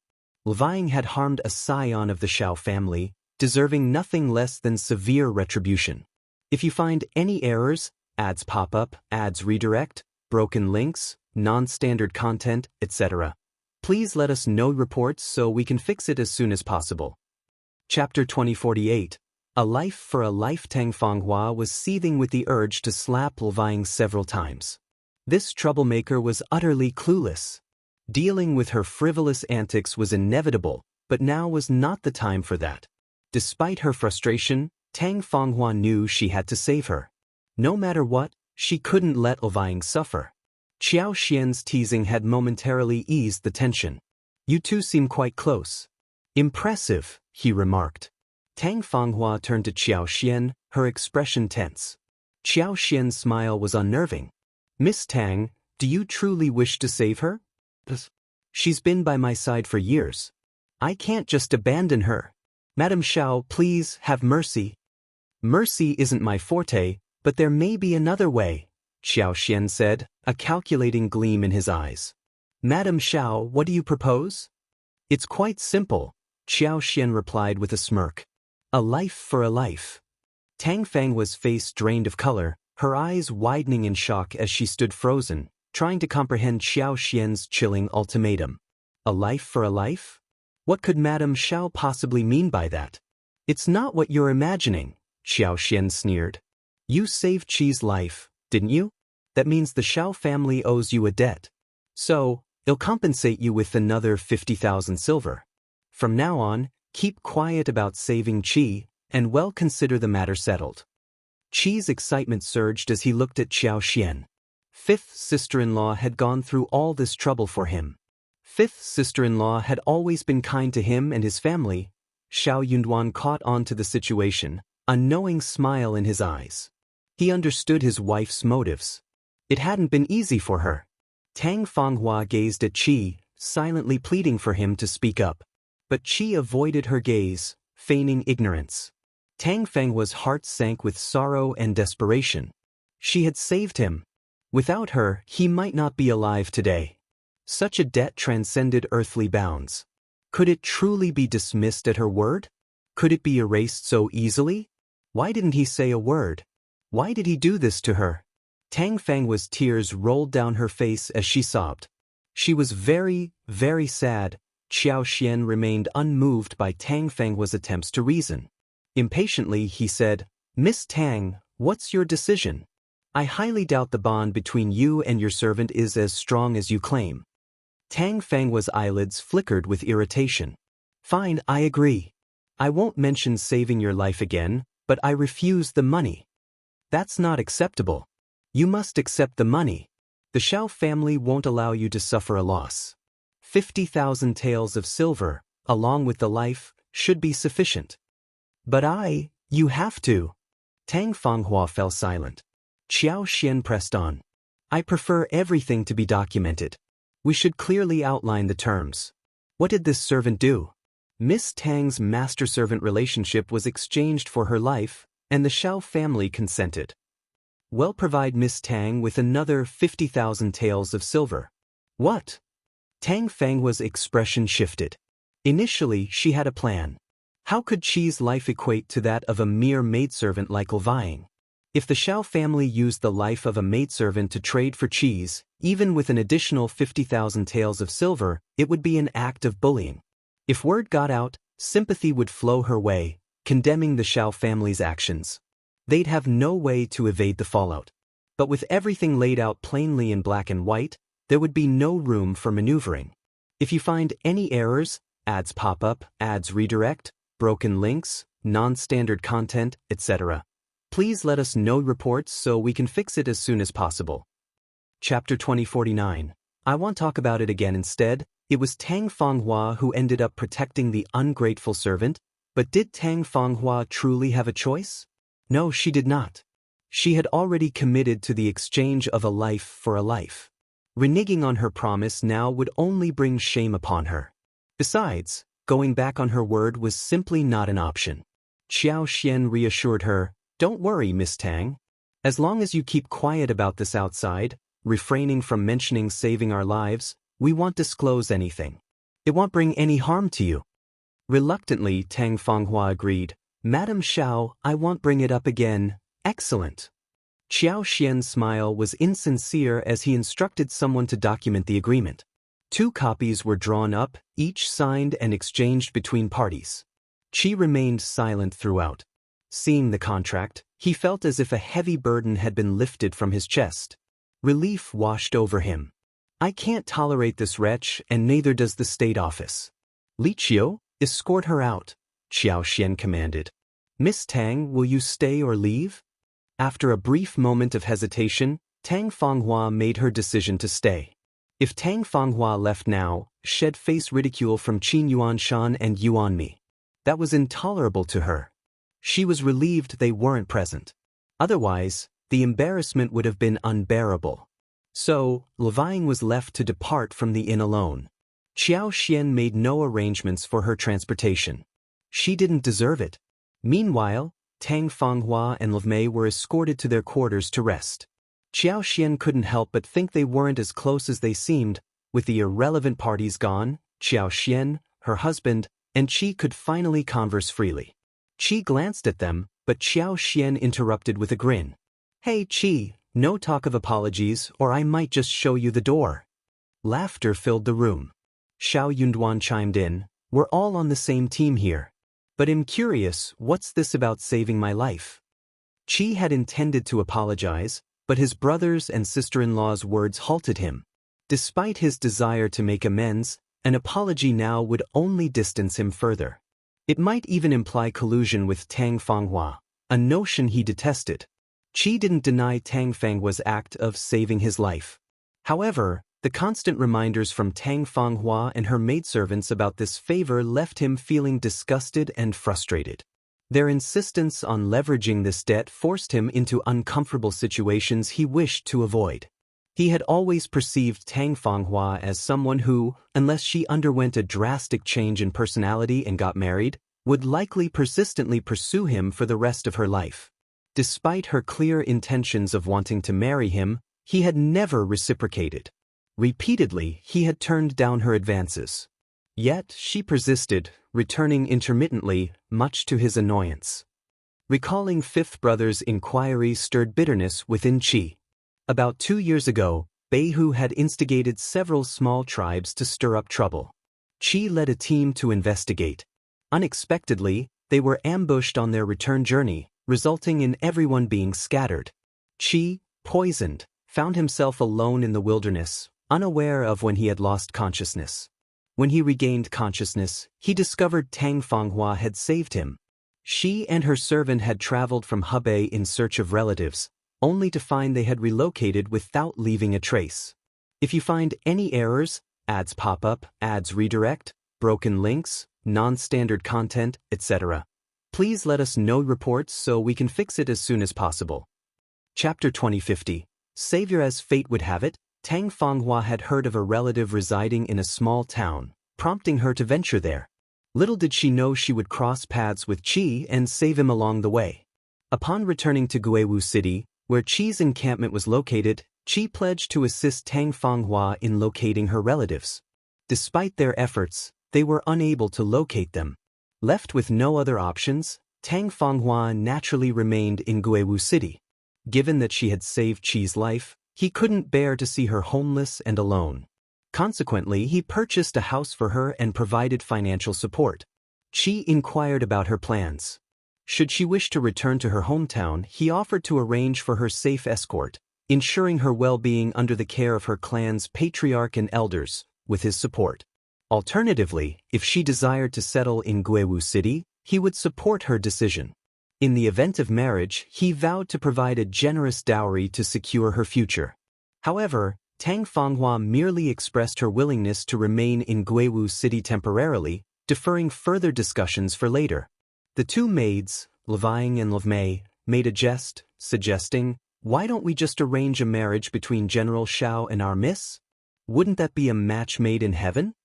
Upon hearing this, Qi sternly rebuked them, insisting they refrain from such jests in the future. He warned them that tarnishing their misreputation would have consequences, and they would not be pardoned for it. As a man of integrity, Qi asserted he would never entertain the notion of marrying his savior. He had never entertained such thoughts. Tang Fanghua joined in, swiftly reprimanding Levang and Levmei for their foolish remarks. She, too, was concerned about the damage to General Shao's reputation. She made it clear that if they continued with such nonsense, she would dismiss them from her service. Shocked by the severity of their scolding, Levang and Levmei offered profuse apologies. Unable to do more than reprimand the maids, Qi resolved to teach them a lesson. Despite the warning, Tang Fanghua and her servant persisted in visiting the military camp to seek Qi's company, often bringing gifts of food and clothing. Initially, Qi paid little attention to their visits. However, as they became more frequent, the elders at the military camp began to express their concerns. They questioned Qi about his relationship with Miss Tang. Qi was shocked and quickly explained. Feng Qiao, Su Xiangyang, Zhao Zhongzi, and the other old generals couldn't help but breathe a sigh of relief. They were all astute individuals. How could they fail to discern Miss Tang's intentions? The conspicuous actions of the master and servant had made it common knowledge throughout the military camp and Guiwu City that she was Qi's savior. Frequently, she would visit to deliver items, often met with teasing and suggestive glances from onlookers. Each time, she would shyly deny any romantic involvement, insisting, "Don't talk nonsense," or, "That's not true." But how different was this from tacit approval? It was evident that this woman harbored ulterior motives, exhibiting a cunning nature. Her schemes weren't straightforward. If Qi were to marry her, it might not bode well. Learning of this, Qi felt despondent. He barred them from visiting the military camp again, opting instead to send emissaries twice monthly. Should they require anything, they could communicate through them. Yet, Tang Fanghua remained evasive when questioned about her plans, prolonging the ambiguity.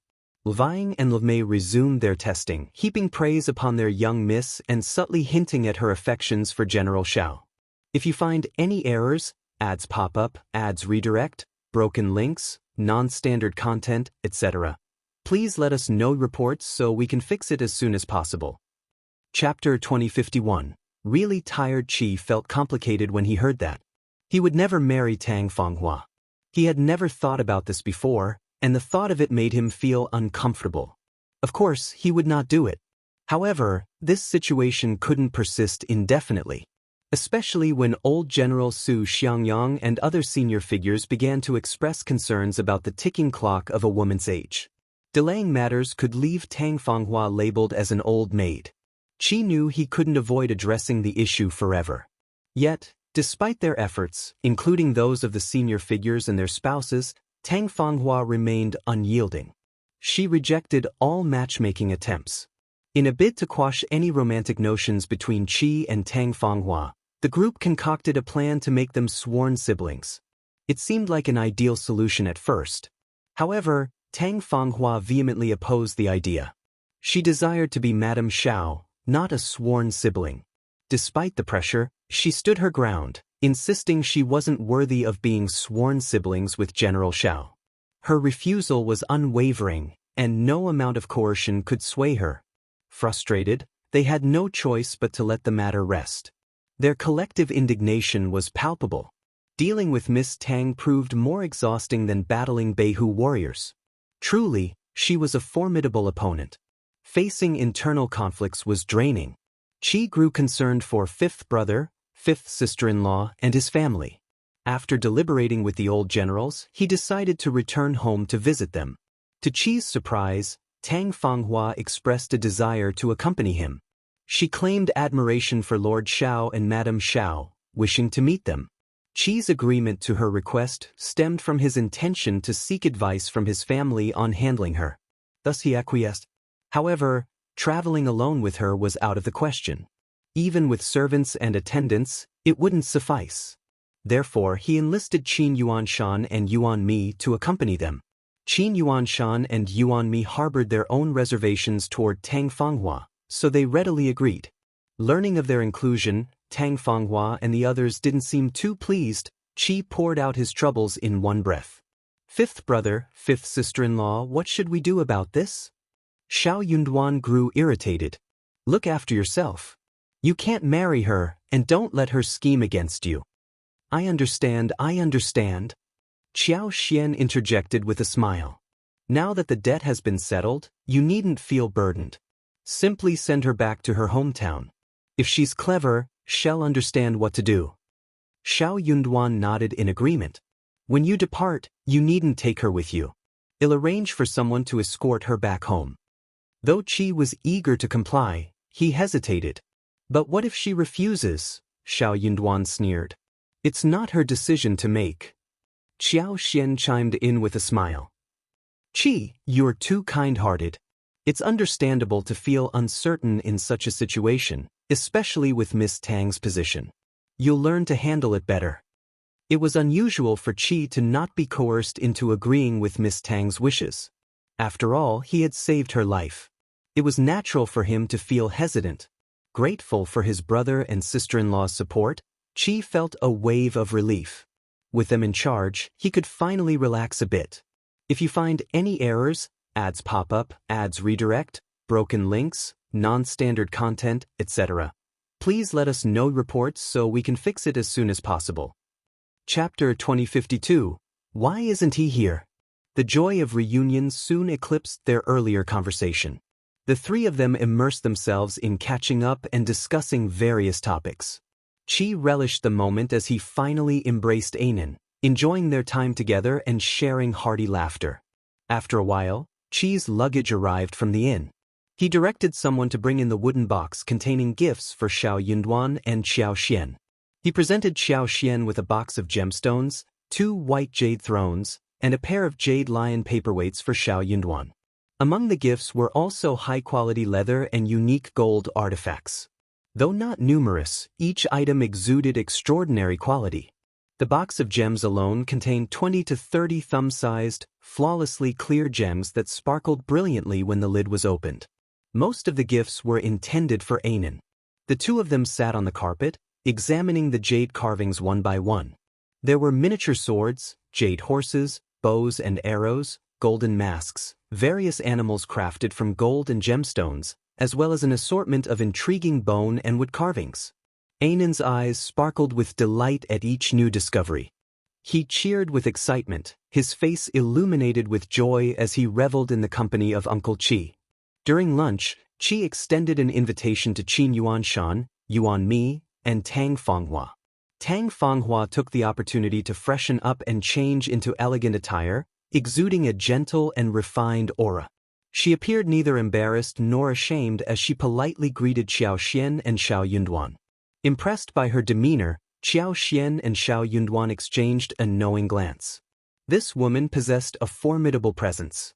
Her composed demeanor only served to amplify Qi's discomfort in her presence. Qin Yuanshan and Yuan Mi were taken aback to see only Liu Mei accompanying Tang Fanghua, particularly Yuan Mi. As for Tang Fanghua's 2 maidservants, their behavior had been increasingly erratic. Whenever Tang Fanghua engaged in conversation with Qi, they would interject, seemingly insinuating a rivalry for Qi's attention. Yuan Mi was infuriated by their antics and would have reprimanded them if not for Qin Yuanshan's intervention.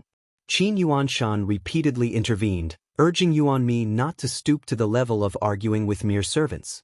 Such behavior would only demean them. Despite the maid's arrogance, Qin Yuanshan assured Yuan Mi that their arrogance would inevitably lead to their downfall. For now, they should simply observe and wait. While she didn't want Qi to face any trouble, she acknowledged Tang Fanghua's debt of gratitude toward him. Qi was the sole heir of old General Zhao, who had aided Tang Fanghua's family. Thus, if Tang Fanghua didn't mind their presence, Yuan Mi would tolerate it. Nonetheless, she simmered with anger. The absence of levying, particularly in Qi's household, roused suspicion. Why wasn't she present to curry favor with Qi's sister-in-law? Intrigued, Yuan Mi couldn't help but inquire, "Miss Tang, why isn't levying here? Where has she gone?" She hoped to preempt any unpleasant surprises caused by levying's sudden appearance. Tang Fanghua's genteel facade cracked at Yuan Mi's question, her expression clouding with anger. Quickly, Qiao interjected, "That wretch is cunning. She used her influence to have our mistress drive her away. Our mistress won't tolerate her presence and soil our home. If you find any errors, ads pop up, ads redirect, broken links, non-standard content, etc., please let us know reports so we can fix it as soon as possible." Chapter 2053. She won't leave. Tang Fanghua and Mei seethed with anger as Yuan Mi's laughter rang out. Intrigued, Yuan Mi's interest peaked. "Oh, this is news to me. She's got spunk to act up in front of Madame Shao.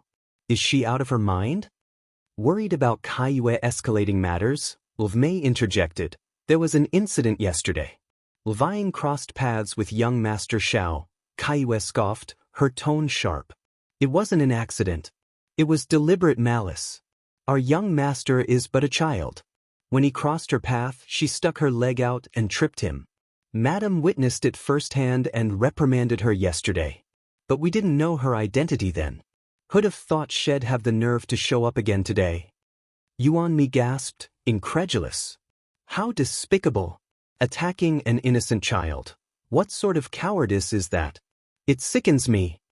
"Sickening indeed." Tang Fanghua clenched her handkerchief, her body quivering with rage. She wanted to storm out, but she couldn't bring herself to do it. What good would leaving now do? It would only paint her as ill-tempered. Better to endure, albeit gritting her teeth, than to worsen her standing in the eyes of Lord and Madame Shao. "It's my fault for not disciplining him properly. I apologize sincerely," Tang Fanghua admitted, her voice heavy with remorse. Yuan Mi couldn't resist a sneer. "Finally acknowledging your shortcomings, huh? It's a rare sight." Qin Yuanshan nudged Yuan Mi discreetly, murmuring, "Enough now." Aware of the delicate situation, they couldn't afford to overstep their bounds in Lord and Madame Shao's residence. Yuan Mi huffed, shooting a disdainful glance at Tang Fanghua and her attendant before falling silent. Qiao shot Mei a scathing look before departing. Qiao Xian had taken charge of the lunch arrangements herself, mindful of their guests' preferences from the northwest, strong flavors preferred over lighter fare. The 12 dishes and soup served reflected this, a testament to Qiao Xian's culinary expertise. Despite the limited time for preparation, the dishes garnered praise, especially from Qi and the others accustomed to the rigors of military camp life, for whom this meal was a rare treat. Both Yuan Mi and Qin Yuanshan showered praise on the spread, while Qi beamed with pride, joined by Qiao Xian and Shao Yunduan in satisfaction. Later that afternoon, Shao Yunduan, Qi, and Qin Yuanshan convened in the study, engaging in tea-making and lively conversation. Meanwhile, Qiao Xian strolled the garden with Anan and Yuan Mi, with Tang Fanghua in tow. The garden sprawled expansively, enriched by Qiao Xian's green thumb. Her affinity with wood empowered the flora to thrive, producing vibrant, lush blooms and robust fruit trees that quickly became a cherished attraction. Qiao Xian led Yuan Mi on a fruity excursion, plucking strawberries, mulberries, peaches, plums, dragon fruits, and the last harvest of loquats and bayberries. She even arranged for Jia Hemming and his children to join, much to Yuan Mi's delight. The allure of strawberries proved irresistible, captivating even the seasoned female general with their delicate, sweet allure. If you find any errors, ads pop up, ads redirect, broken links, non-standard content, etc., please let us know reports so we can fix it as soon as possible. Chapter 2054. This matter is strange. Upon learning that strawberries could be cultivated in the northwest, Yuan Mi asked Qiao Xian if they could take some home. Qiao Xian readily agreed with a smile. Tang Fanghua and her servant quietly trailed behind, their presence enough to indicate their desire to participate. Of Mei, once the most competitive, now remained subdued, her former outspokenness replaced by caution. Tang Fanghua longed to please Qiao Xian but hesitated to speak up. Despite her uncertainty about Qiao Xian and Shao Yunduan's expectations, she couldn't bear to stay behind. To her, not joining would mean forfeiting any chance of redemption, an unacceptable loss. Regardless of her repentance, Tang Fanghua understood the futility of her efforts. Even her past act of saving a life seemed irrelevant now. Yet, she clung to the hope of fulfillment, despite knowing it was a futile endeavor. Qiao Xian prepared a delectable dinner featuring Qi's favorite dishes from home: boiled meat slices, 4 happiness meatballs, stir-fried double crisps, steamed mandarin fish, and prawns with eggplant juice. As Qi savored the familiar flavors, his eyes sparkled with surprise and delight, recognizing fifth sister-in-law's culinary touch. Qiao Xian chuckled with satisfaction, remarking that her doting on him wasn't without reason. Later that night, Qiao Xian anticipated Shao Yunduan and Qi catching up into the wee hours, but as she settled Anan to sleep and prepared for bed herself, Shao Yunduan returned unexpectedly. Surprised, Qiao Xian queried, "Aren't you planning to catch up with Qi? I thought you two would talk until midnight, given all these years apart." Shao Yunduan grinned, reassuring her, "Qi will be around for a few more days, don't worry." True to his word, Qi lingered.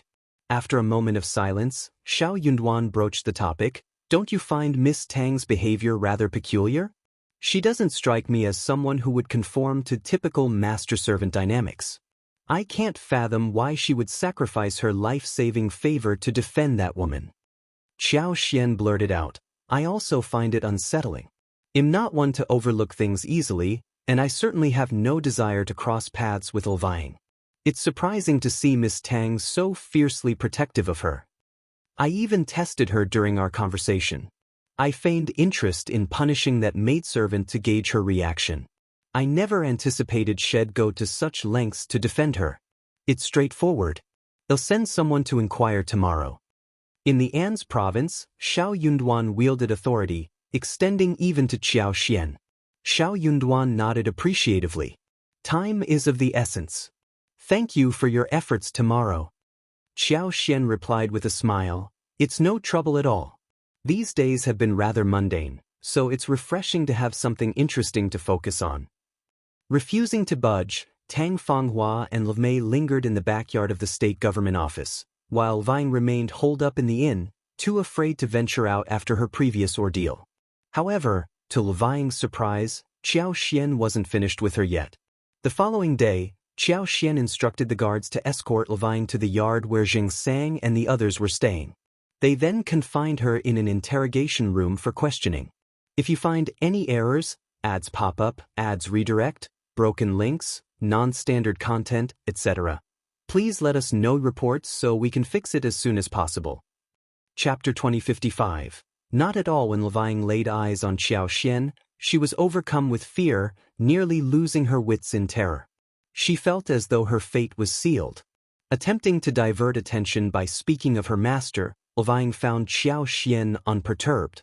In An's prefecture city, the demise of a servant hardly raised eyebrows. Furthermore, Tang Fanghua remained unaware of Lvying's involvement, and even if she suspected, what could she possibly do? Surprisingly, Lvying appeared more composed than Qiao Xian had anticipated. Though Qiao Xian issued threats, she refrained from inflicting physical harm. Lvying, overwhelmed with fear, spilled her secrets willingly. There was no depth to the master-servant bond when one's life hung in the balance. No loyalty could rival the instinct for self-preservation. Agreeing to Lvying's plea to exchange information for her life, Qiao Xian learned the truth. Tang Fanghua wasn't the one who saved Qi. While Qi lay poisoned and unconscious, Tang Fanghua did encounter him by chance, but she wasn't his savior. The antidote pills her parents supposedly left for her were a fabrication. Someone else had already cured Qi's poison before Tang Fanghua stumbled upon him. His recovery coincided with her arrival, leading him to mistakenly credit her with saving him. Seeing an opportunity to gain a life-saving favor, Tang Fanghua ambiguously accepted his gratitude. Reality had unexpectedly turned in Tang Fanghua's favor. Upon discovering Qi's true identity, she was ecstatic, bordering on euphoria. With her parents deceased and her hometown inhospitable due to familial greed, she had clandestinely sold her assets, fleeing with 2 maidservants to seek refuge with her mother's distant sister. Yet, her hopes of sanctuary were dashed when she couldn't locate her aunt. Lost in panic and despair, she stumbled upon an unexpected opportunity. Qi, a 4th-grade general in the Northwest Army, embodied youth and promise, and he had unwittingly become her savior. In her eyes, he represented stability and security. Naturally, Tang Fanghua envisioned him as her lifeline and desired to wed him. Though she harbored some affection for him, her primary motive was securing a lifetime of support through marriage. In her estimation, there was no better match than Qi. However, Qi, while remembering his act of saving her life, had no intentions of matrimonial commitment. Despite her advances, he rebuffed her. This rejection left Tang Fanghua feeling a mixture of anger, embarrassment, and wounded pride. What was wrong with her? She was his savior. Tang Fanghua had successfully deluded herself into believing she was Qi's savior. Why wouldn't he marry her? She pondered repeatedly.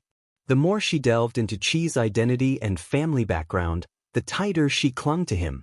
She knew opportunities like this were rare. Though Qi hadn't made any promises, he didn't seem to detest her either. With determination, she resolved to work tirelessly to win him over. Yet, despite her efforts, things had reached an impasse. Qiao was left stunned. She hadn't expected Levine to lie under such circumstances. Tang Fenghua's audacity knew no bounds.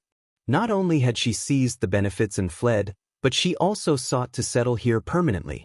Fortunately, Qi wasn't one to be easily swayed. If he couldn't outright reject her due to courtesy or if her sweet words managed to charm him, it would pose a problem.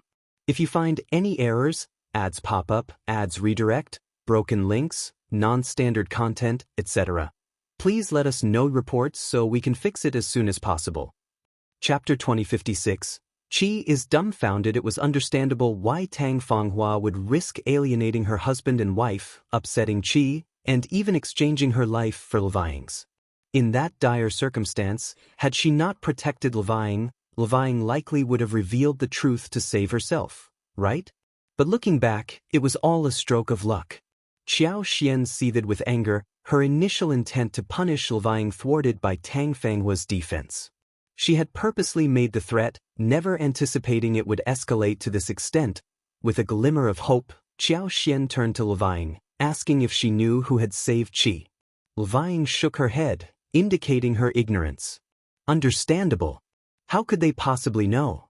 Qiao abandoned further contemplation. The distance between them was too vast. She would leave it to Qi to decide whether to pursue the matter. As for the likelihood of uncovering anything, only time would tell. Arranging for Leving's confinement, Qiao relayed the situation to Shao Yunduan and Qi upon returning home. Shao Yunduan grasped the situation immediately. He harbored doubts about Tang Fenghua's character. How could she have been the one to save Qi? Shao Yunduan couldn't shake off his disgust at the thought of such a person being Qi's supposed savior. Qi was left dumbfounded. His mind reeled at Qiao revelation, as if the very fabric of his world had been torn asunder. Had he been repaying the wrong favor all along? And what about his previous conflict with Tang Fanghua? How dare she deceive him? Observing Qi's bewildered expression, Shao Yunduan, who had intended to speak with him, held his tongue. Despite his frustration, he couldn't bring himself to add to his brother's distress. After a long silence, Qi finally regained his composure and turned to Qiao. Fifth sister-in-law, thank you. If you hadn't uncovered this, I might have remained oblivious for a long time. He realized he might never uncover the truth in this lifetime. After all, who would suspect that their supposed savior wasn't what they seemed? Qiao offered a comforting smile. What's false can never become true. Even if you don't know it now, the truth will reveal itself eventually. Try not to dwell on it too much. Qi nodded, though his thoughts still weighed heavily on him. How could he not dwell on it? He couldn't shake off his despondency. Shao Yunduan said, "What are you going to do? Since you know the truth, you can't let her lie to you." Of course I want to expose her, Qi exclaimed, his agitation palpable. How do you plan to do it? Qiao Xian inquired. Qi's resolve wavered, his brow furrowing.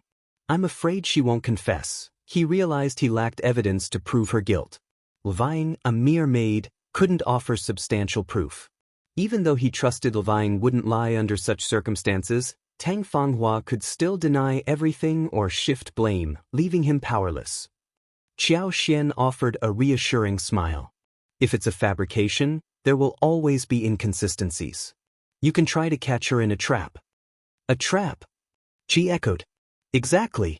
Since she wasn't truly your savior, she wouldn't know the specifics of what happened to you. Even if she tries to explain later, she won't withstand detailed scrutiny. If you set a trap, she might stumble in her explanations. Shao Yunduan chimed in. Your sister-in-law has laid it out clearly. The rest is up to you.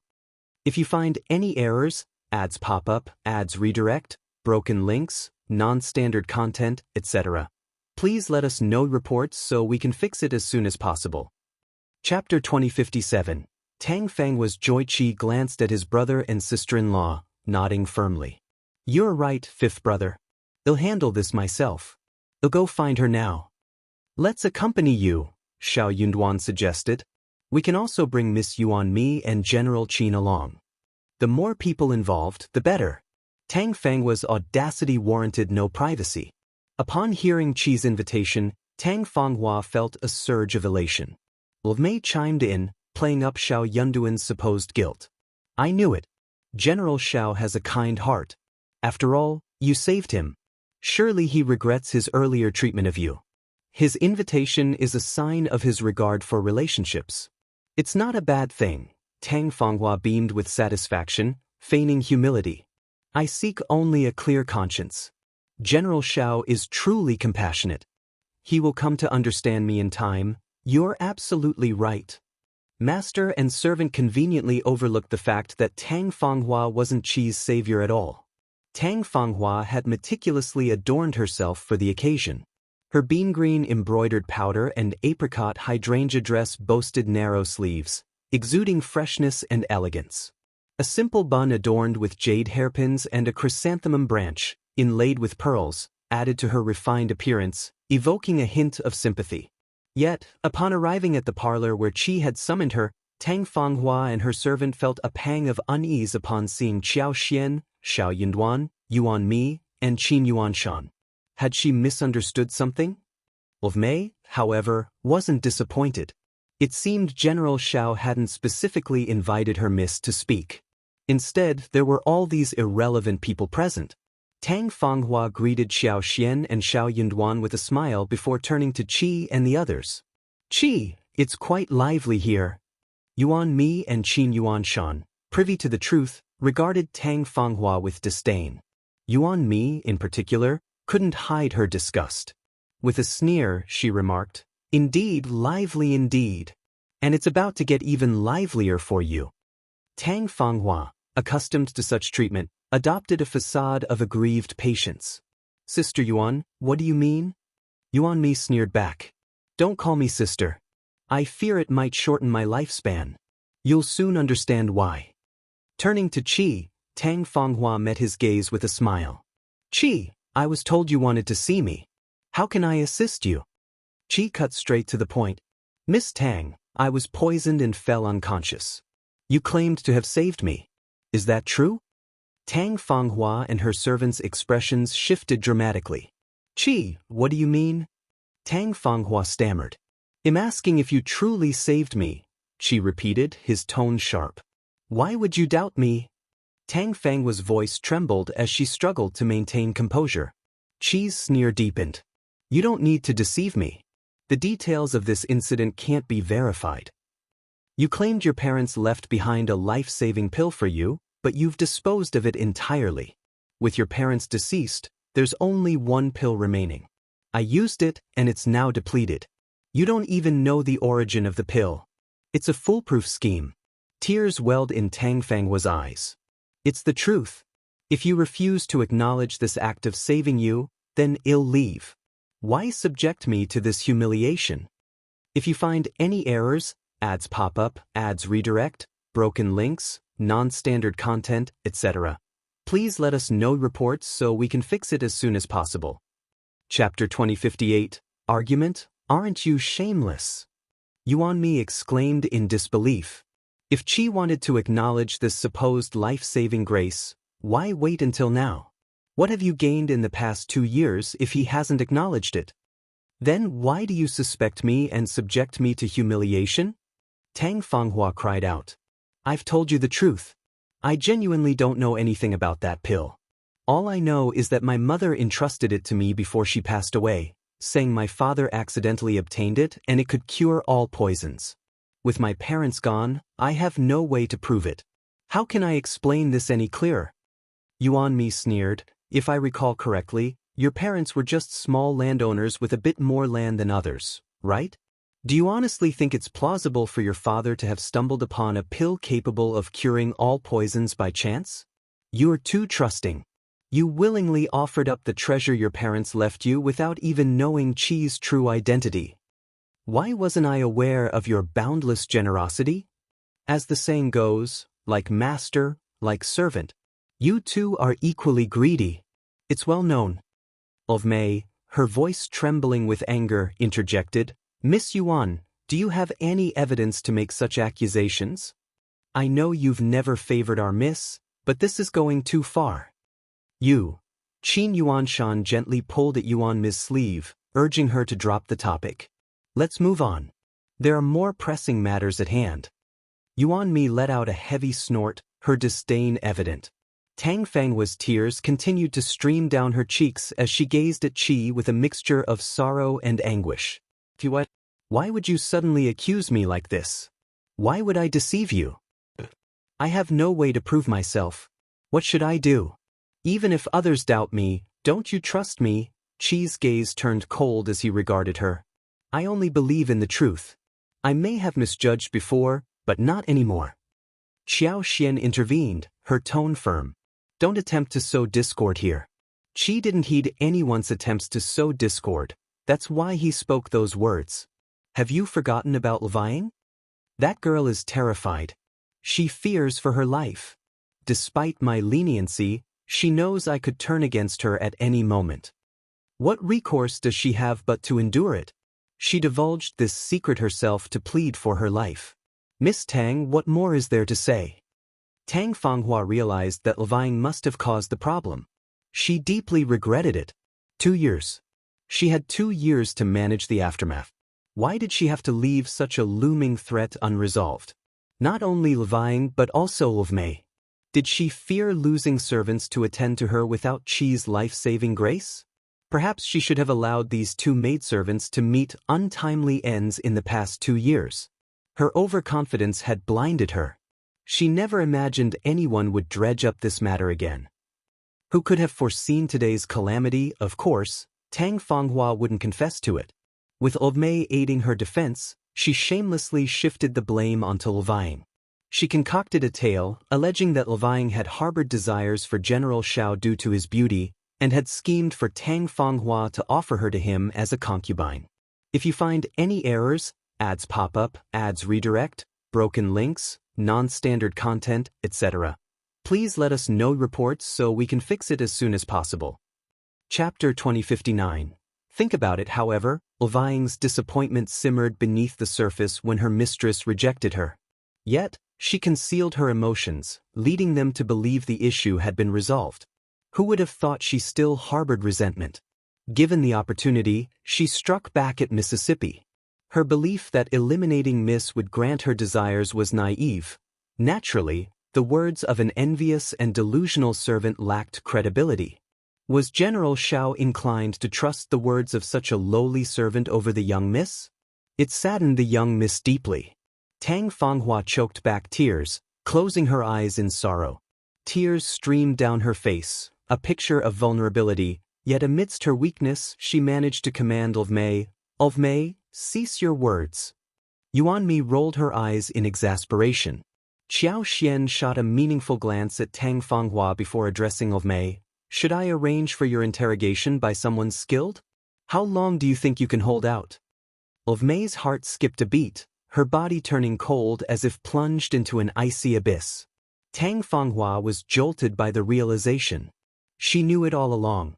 She shouldn't have let her compassion cloud her judgment by keeping these two individuals. Clearly, they were troublemakers she should have dismissed long ago. Madam Shao, you're disregarding the court's protocols. Why have you taken Mei without cause? Do you intend to extract a confession through torture? Qi, are you willing to entertain such a notion? Qi's voice was barely above a whisper. I can discern the truth behind a coerced confession. Qiao Xian scoffed. We're in An's province, and I have the authority to detain anyone I please. What can you possibly do to stop me? I'm keen to hear your maid's testimony. Whose account holds more weight, Mei and Levying's or your feeble protestations? Tang Fanghua felt faint.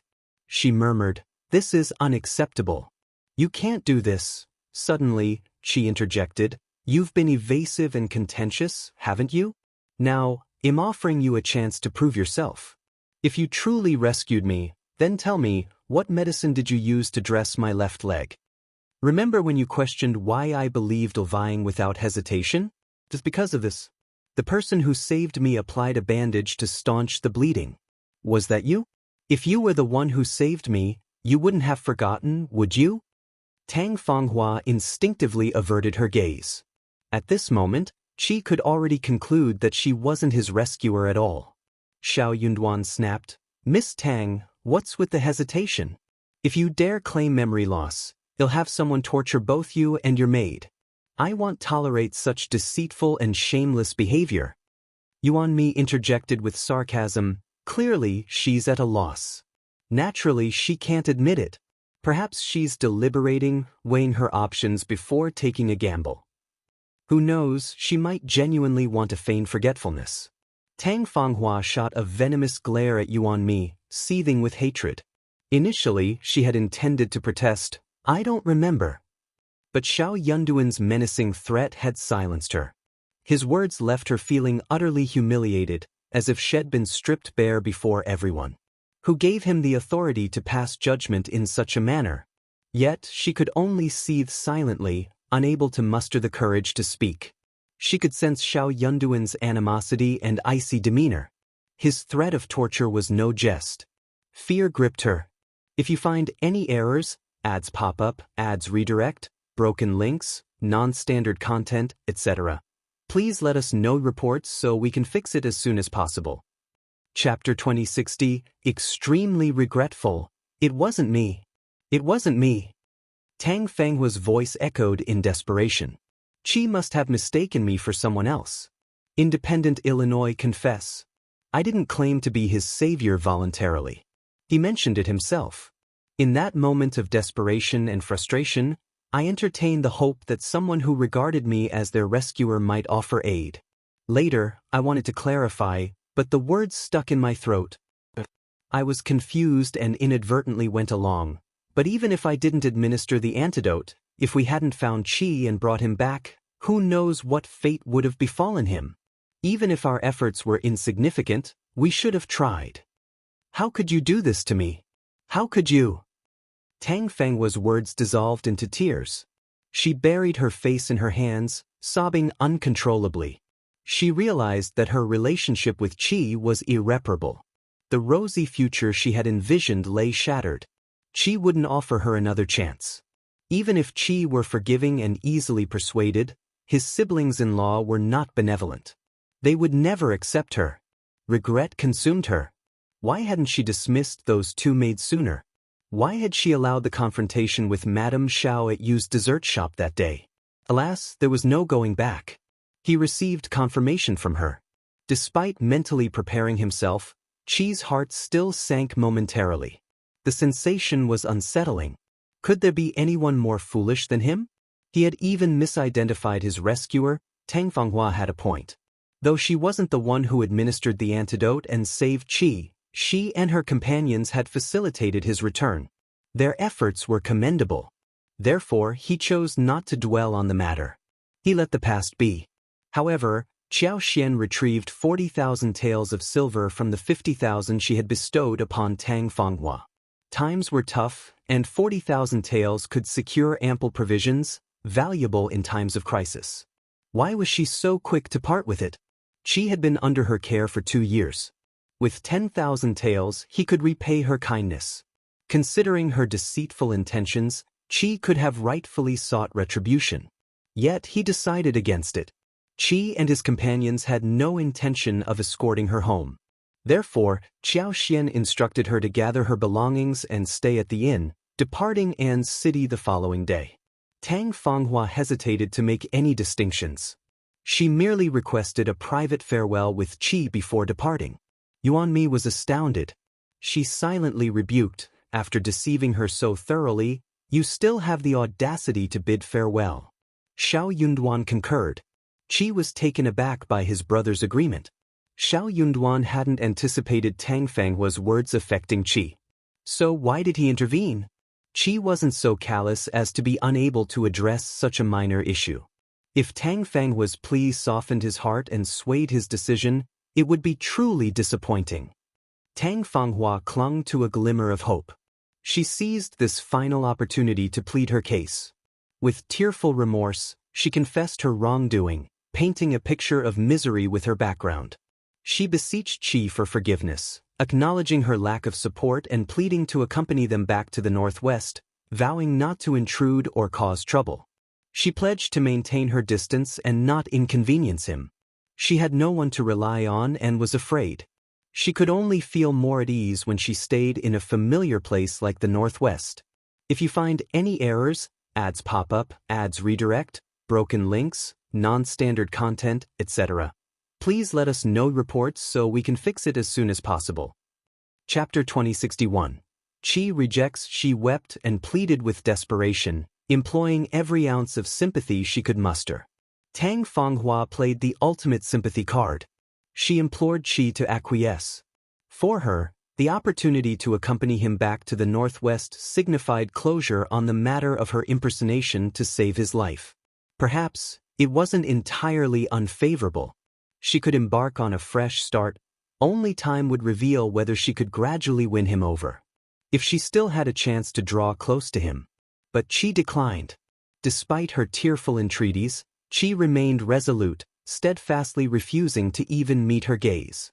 It was out of the question for him to bring her along. What sort of person was he, then? How could he possibly entertain mercy after being so gravely deceived?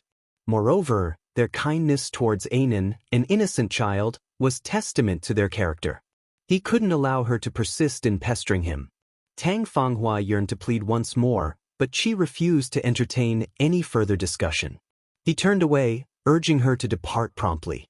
Tang Fanghua clenched her teeth, summoning an unexpected courage to cry out, "Do you still hold me accountable?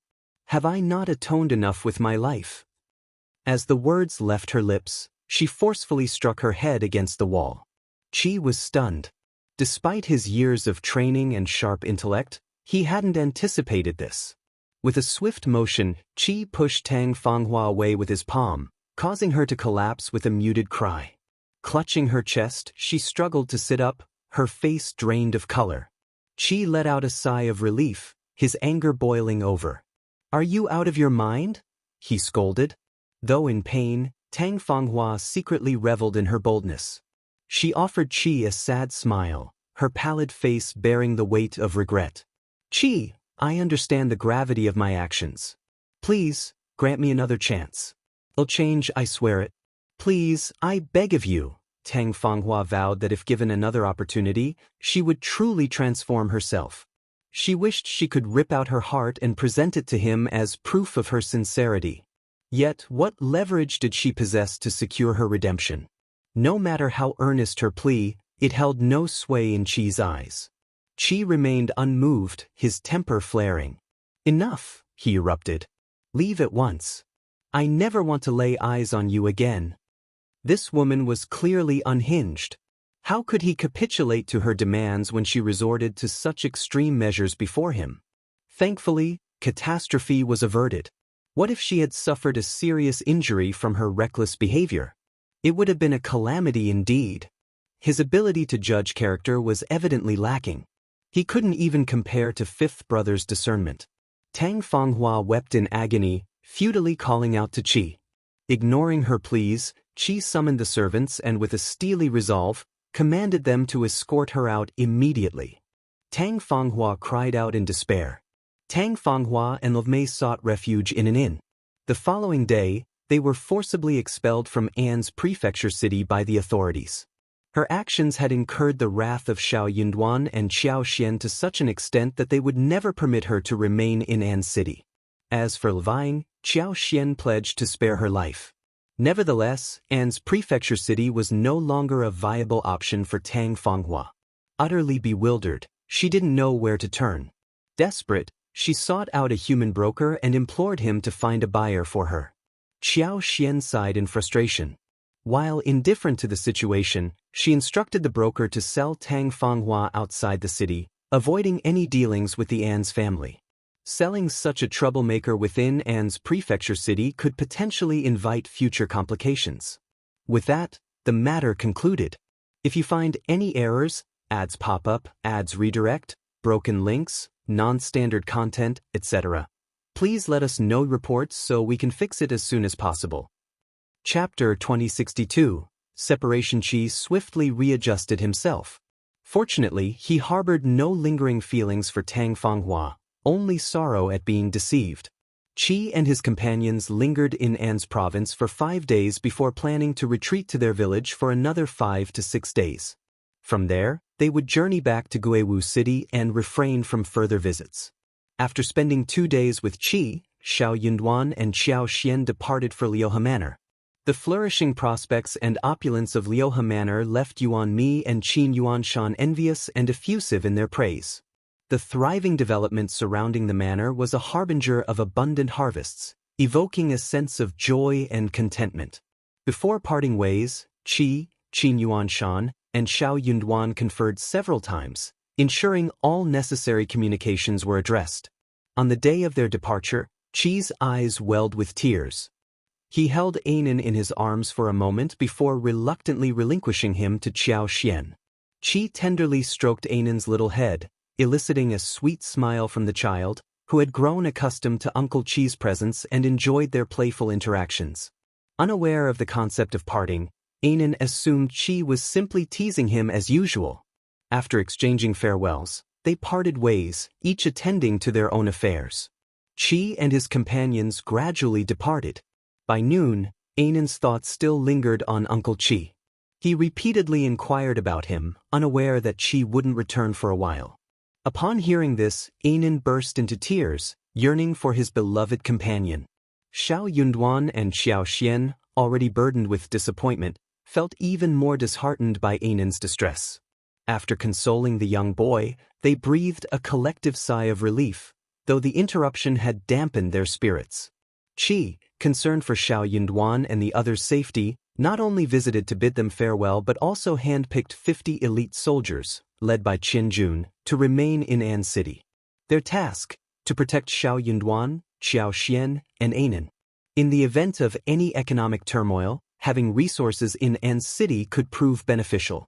Simultaneously, Qi arranged for individuals to return to Shaoding Village to attend to Ms. Fang and the others. Although Shaoding Village was situated in a secluded area and generally safe under normal circumstances, nothing could be guaranteed. Qi found solace in leaving a few individuals behind, just in case. Qi and Shao Yunduan understood well that as long as the brothers were thriving outside, the family would remain secure, and no one would dare harm them. In addition to deploying 50 elite soldiers to safeguard Shao Yunduan, Qi also briefed him on the food supplies. The power struggle among the three princes showed no signs of abating anytime soon. News of it had already reached the borders. The Beihu and several other small tribes had begun to stir once again. There were already signs of minor probing. While the city on the northwest border appeared normal and bustling on the surface, defenses had been bolstered, and scrutiny had intensified. The training regimen across various military camps intensified threefold in preparation for the looming threat from Beihu. Rumors circulated that Beihu was enticing Qingdi to join forces with him to cause unrest. The Northwest Army couldn't afford to disregard this potential threat. Despite Qingdi's relatively recent amicable relations with Great Qin, the significance of a mere marriage paled in comparison to national interests. Furthermore, Princess Xuan's union was not with the king but a prince, diminishing the impact of the marriage even further. While the Northwest Army had stockpiled ample food supplies, increased expenditure on armaments necessitated reallocating funds, resulting in a natural depletion of food reserves. If you find any errors, ads pop up, ads redirect, broken links, non-standard content, etc., please let us know reports so we can fix it as soon as possible. Chapter 2063. Food. If any issues arose, it would likely revolve around the rations. General Feng and his comrades instructed Qi to inform Shao Yunduan that should the Northwest face a shortage of food supplies, he could seek Shao Yunduan's assistance. Meanwhile, amidst the power struggle among the three princes, the idea of allocating funds for rations for the Northwest Army seemed far-fetched to General Feng and his associates. They couldn't entertain such a notion. Thus, the Northwest Army had to devise its own solution. Upon conveying this to Shao Yunduan, he nodded in agreement to extend whatever help he could provide. Qi, being part of the Northwest Army, was relieved by Shao Yunduan's willingness to support. Moreover, Shao Yunduan was keen to prevent Beihu, Qingdi, and their cohorts from wreaking havoc within the Great Qin Empire. Inquiring about the well-being of Qi, Meng Wanfu, and Ding Xiang, Shao Yunduan expressed concern. Qi reassured him that both Meng Wanfu and Ding Xiang were faring well. With the Northwest Army now linked to the front line, Meng Wanfu operated among them, allowing for occasional meetings. Shao Yunduan concurred. Sharing the same hometown, mutual care was highly desirable. He needed to confer with Qiao Xian regarding the food situation. His assent to Qi's plea stemmed from his confidence in Qiao Xian's concurrence. Though he couldn't directly handle it, his wife's capabilities were remarkable. Qiao Xian remained unruffled. She proposed, with a casual demeanor, "Let's construct additional granaries and increase our grain reserves. We can coordinate with Zhao Shu and elder brother Yuezheng to procure more grains." The tumultuous struggle for the third prince's throne had minimal impact on the commoners' lives. While the cost of food had risen, it remained manageable. Currently, the state treasury boasted substantial reserves, and both Qiao Xian and Shao Yunduan possessed ample personal wealth, sufficient for stockpiling food. Qiao Xian harbored no concerns, as she had amassed a considerable amount of food within her space. Hence, the priority was expanding the granaries. Subsequently, she would oversee the procurement of food personally, leveraging her spatial storage to efficiently manage supplies. Given the internal turmoil this year, she also prioritized food security. Fearing potential shortages and resulting unrest, she incorporated all the food seeds provided by the authorities into her abilities. This ensured yet another abundant harvest. Regularly, during her walks, she would utilize her special powers to enhance the fertility of everyone's fields. From potatoes to corn, from fruits to vegetables, even medicinal herbs, she applied her abilities across the largest possible area. In essence, she maximized their potential. At the very least, it maintained stability in An's province. Upon hearing Qiao Xian's remarks, Shao Yunduan nodded, smiling. "Then let's make necessary preparations just in case. I'll instruct Deputy Prefect Jia to scout a suitable location for the granary, and will dispatch letters to Brother Yuezheng and Zhao Shu, requesting their presence. While Yuezheng Shao was nearby, Zhao Shu and Tao Tao resided in Hangzhou. It would take at least 20 days for messengers to reach them and bring them here. During this interim, preparations could be made on all fronts." Surprisingly, 5 days later, when Shao Yunduan's messenger arrived, Zhao Shu and Tao Tao were already en route to An's province. Their timing was impeccably aligned, though it meant they missed each other on the way. Nonetheless, this circumstance had its advantages, saving them additional trouble upon their arrival in the province.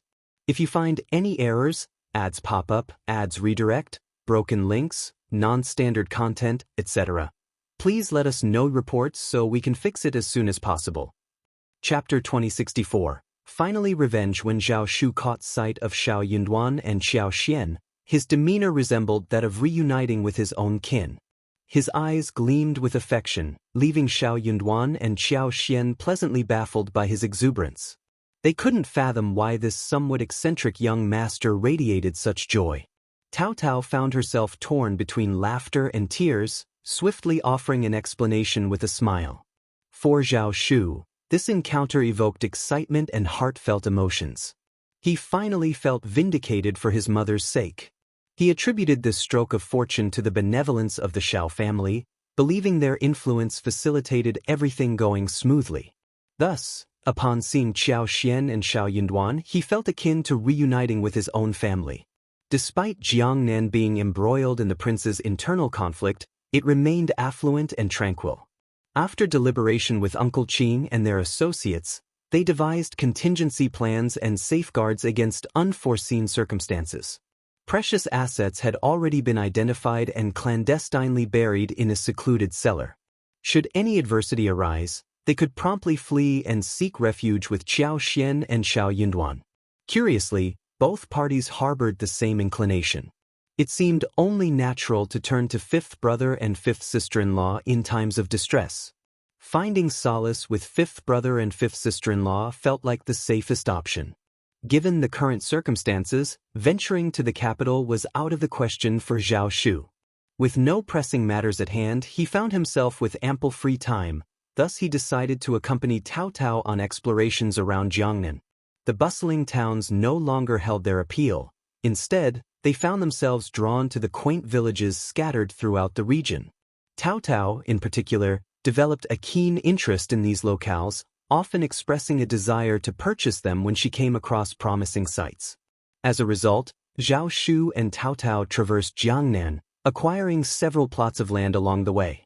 During their ventures into various villages and towns, Zhao Shu stumbled upon a coachman who had vanished without a trace following his mother's accident in a rural area near Jinling. Unwilling to let this opportunity slip, Zhao Shu promptly apprehended the coachman. Through a series of intimidation and interrogation, the coachman eventually divulged everything. Indeed, it was Miss Qin who orchestrated the scheme. As for Zhao Mu's involvement, Zhao Shu suspected his complicity. Even if Zhao Mu wasn't directly implicated, he likely turned a blind eye or even facilitated Miss Qin's machinations in secret. After all, Miss Qin was merely a concubine, while his mother possessed astute intellect. It seemed implausible that Miss Qin could orchestrate such a scheme without assistance. With Zhao Mu's complicity, the situation took a stark turn. Fueled by grief and righteous indignation, Zhao Shu confronted the coachman, venting his frustrations through physical force before dragging him back to Miss Qin and Zhao Mu.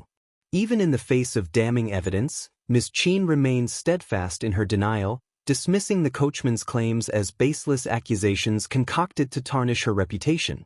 She insinuated that Zhao Shu harbored personal animosity towards her and orchestrated this charade to discredit her. Unyielding in his resolve, Zhao Shu threatened Zhao Mu, vowing to escalate the matter to the authorities and present the coachman's testimony as evidence. With credible witnesses, a thorough investigation might uncover the truth of the past, leaving Miss Qin with nowhere to hide. Panicked by the prospect of Zhao Shu involving the government, Zhao Mu scrambled to prevent such a course of action. Even Miss Qin found herself bewildered by the unfolding events. Despite her staunch defiance, the prospect of facing official scrutiny left her visibly unnerved. If you find any errors, ads pop up, ads redirect, broken links, non-standard content, etc., please let us know reports so we can fix it as soon as possible. Chapter 2065. Dealing with Miss Qin. While she had attended to everyone else, loyal Auntie Ling remained under her care. The thought of Zhao Shu involving the authorities filled her with dread, knowing that Auntie Ling would likely face interrogation. Miss Qin couldn't assure herself that Auntie Ling would endure such scrutiny unscathed. Even she doubted her own resilience under such circumstances. Should Zhao Shu proceed with his plans, he would undoubtedly spare no effort in retribution. Miss Qin felt defenseless against Zhao Shu's onslaught. Financially, Zhao Shu could easily overpower her, and even Zhao Mu would be at his mercy. With Zhao Shu's demise, any familial ties ceased to hold sway over Zhao Mu. Though he might show leniency towards Zhao Mu due to their blood relation, Miss Qin realized she had no such reprieve awaiting her. Filled with remorse, Miss Qin lamented her previous leniency. If she had foreseen this predicament, she would have eliminated the coachman without hesitation, sparing herself this ordeal. In truth, Miss Qin had entertained thoughts of eliminating the coachman. However, he proved elusive, vanishing without a trace immediately after accepting her bribe. By the time Miss Qin resolved to act, he had vanished beyond her reach. At the time, Miss Qin underestimated Zhao Shu's resilience, presuming that even if she couldn't locate the coachman, Zhao Shu would likely face similar difficulties. Additionally, considering Zhao Shu's youth back then, she doubted his ability to challenge her authority in the future. With Zhao Mu's influence suppressing him, her own biological sons seemed poised to keep Zhao Shu in check. In Miss Qin's eyes, without the support of Ms. Zheng, Zhao Shu appeared vulnerable, akin to a lamb awaiting slaughter. She failed to take him seriously, even contemplating ways to degrade and belittle him. Ideas of subjecting him to an unbearable marriage or dragging him through the mud crossed her mind, envisioning a future where he could never recover. However, Miss Qin's plans went awry after Zhao Shu's unexpected display of filial devotion, derailing her schemes and spiraling events beyond her control. Eventually, even Zhao Mu found himself unable to rein him in, leading to Zhao Shu wresting control of almost all of the Zhao family's assets. In the ensuing years, Zhao Shu retreated to a modest existence as a rural landlord alongside Zhao Mu in a small town. The opulence and extravagance of their former lifestyle became a distant memory. Gone were the days of luxuriant brocades and gleaming jewelry. Miss Qin now found herself constrained by financial limitations. Moreover, she endured Zhao Mu's incessant complaints and occasional outbursts, bearing the brunt of his frustrations. Blame for their diminished circumstances fell squarely on Miss Qin's shoulders, prompting Zhao Mu's occasional physical aggression during fits of rage. Initially, Miss Qin believed her situation couldn't get any worse, but now she found herself consumed by genuine panic and despair. Before she could formulate a plan, Zhao Mu callously shifted all blame onto her, siding with the coachman's accusations. He condemned Miss Qin as morally corrupt and announced his intention to leave her fate in Zhao Shu's hands. Despite Zhao Di and Zhao Ye's feeble attempts to shield her, their efforts proved futile against Zhao Shu's authority. Even Zhao Mu, their own father, stood powerless against Zhao Shu's resolve. Furthermore, Zhao Di vividly recalled the humiliation he suffered at Zhao Shu's hands during Yu Zhang and Zhao Shu's marriage, intensifying his fear of Zhao Shu's retribution. With no means of escape, Miss Qin unleashed a torrent of curses directed at Zhao Shu, Ms. Zheng, and even Tao Tao, Shao Yinduan, and Qiao Xian. In a fit of rage, Zhao Shu lashed out, striking her with a blow that nearly split her lip.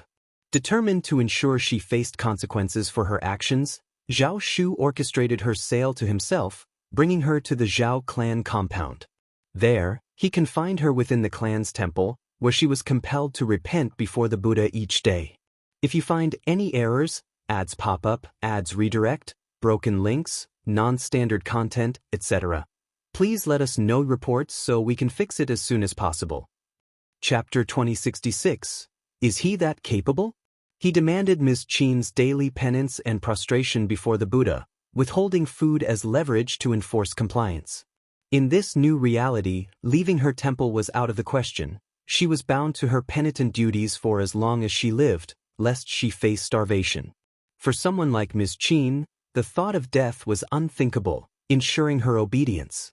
As for Zhao Mu, Zhao Shu found himself at an impasse. While he could bring Miss Qin to the clan compound or even to court, Zhao Mu remained beyond his reach. Despite Zhao Shu's legal adoption, Zhao Mu still retained his biological ties. Moreover, Zhao Mu's indirect involvement in the affair left Zhao Shu reluctant to let him off easily. Driven by his wrath, Zhao Shu's actions had already decimated the family's modest assets, leaving Zhao Mu's ventures severely depleted. With just 200 mu of fertile land remaining, opening a shop was no longer feasible. Zhao Shu extended his surveillance to Zhao Di and Zhao Yi, ensuring they faced a lifetime of stagnation and missed opportunities. He even relished the idea of their downfall into decadence, should they choose such a path. When Zhao Mu's anger rendered him incapacitated, Zhao Shu and Tao Tao sought refuge with Shao Yunduan and Qiao Xian.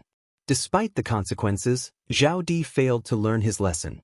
Convinced he held leverage over Zhao Shu, he resorted to bribing individuals to spread malicious rumors and slander about him, accusing Zhao Shu of unfilial conduct and causing their biological father's demise.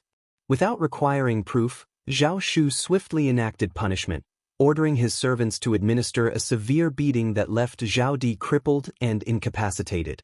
Seething with rage, Zhao Di sequestered himself at home, venting his frustrations through wild curses, yet refraining from further scheming against Zhao Shu. As for Zhao Yi, harboring resentment and possessing a cunning nature, he remained a constant source of concern for Zhao Shu.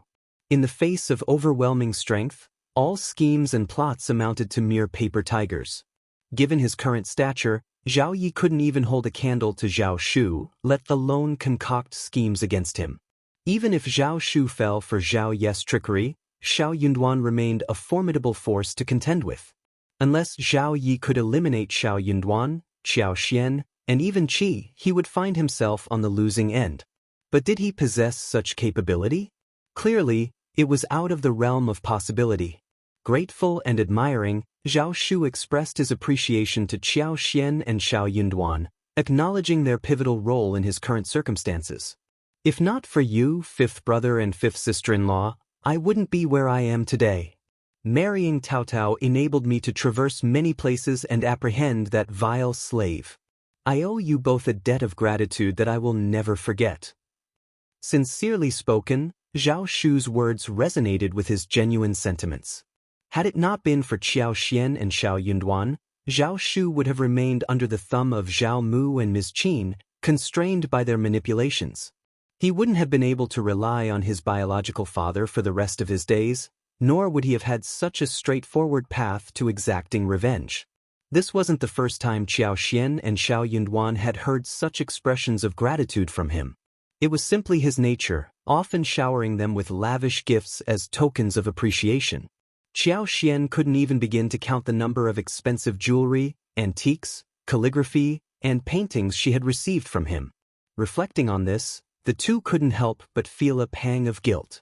If this pattern persisted, it would become increasingly difficult to accept such extravagant gestures. If you find any errors, ads pop up, ads redirect, broken links, non-standard content, etc., please let us know reports so we can fix it as soon as possible.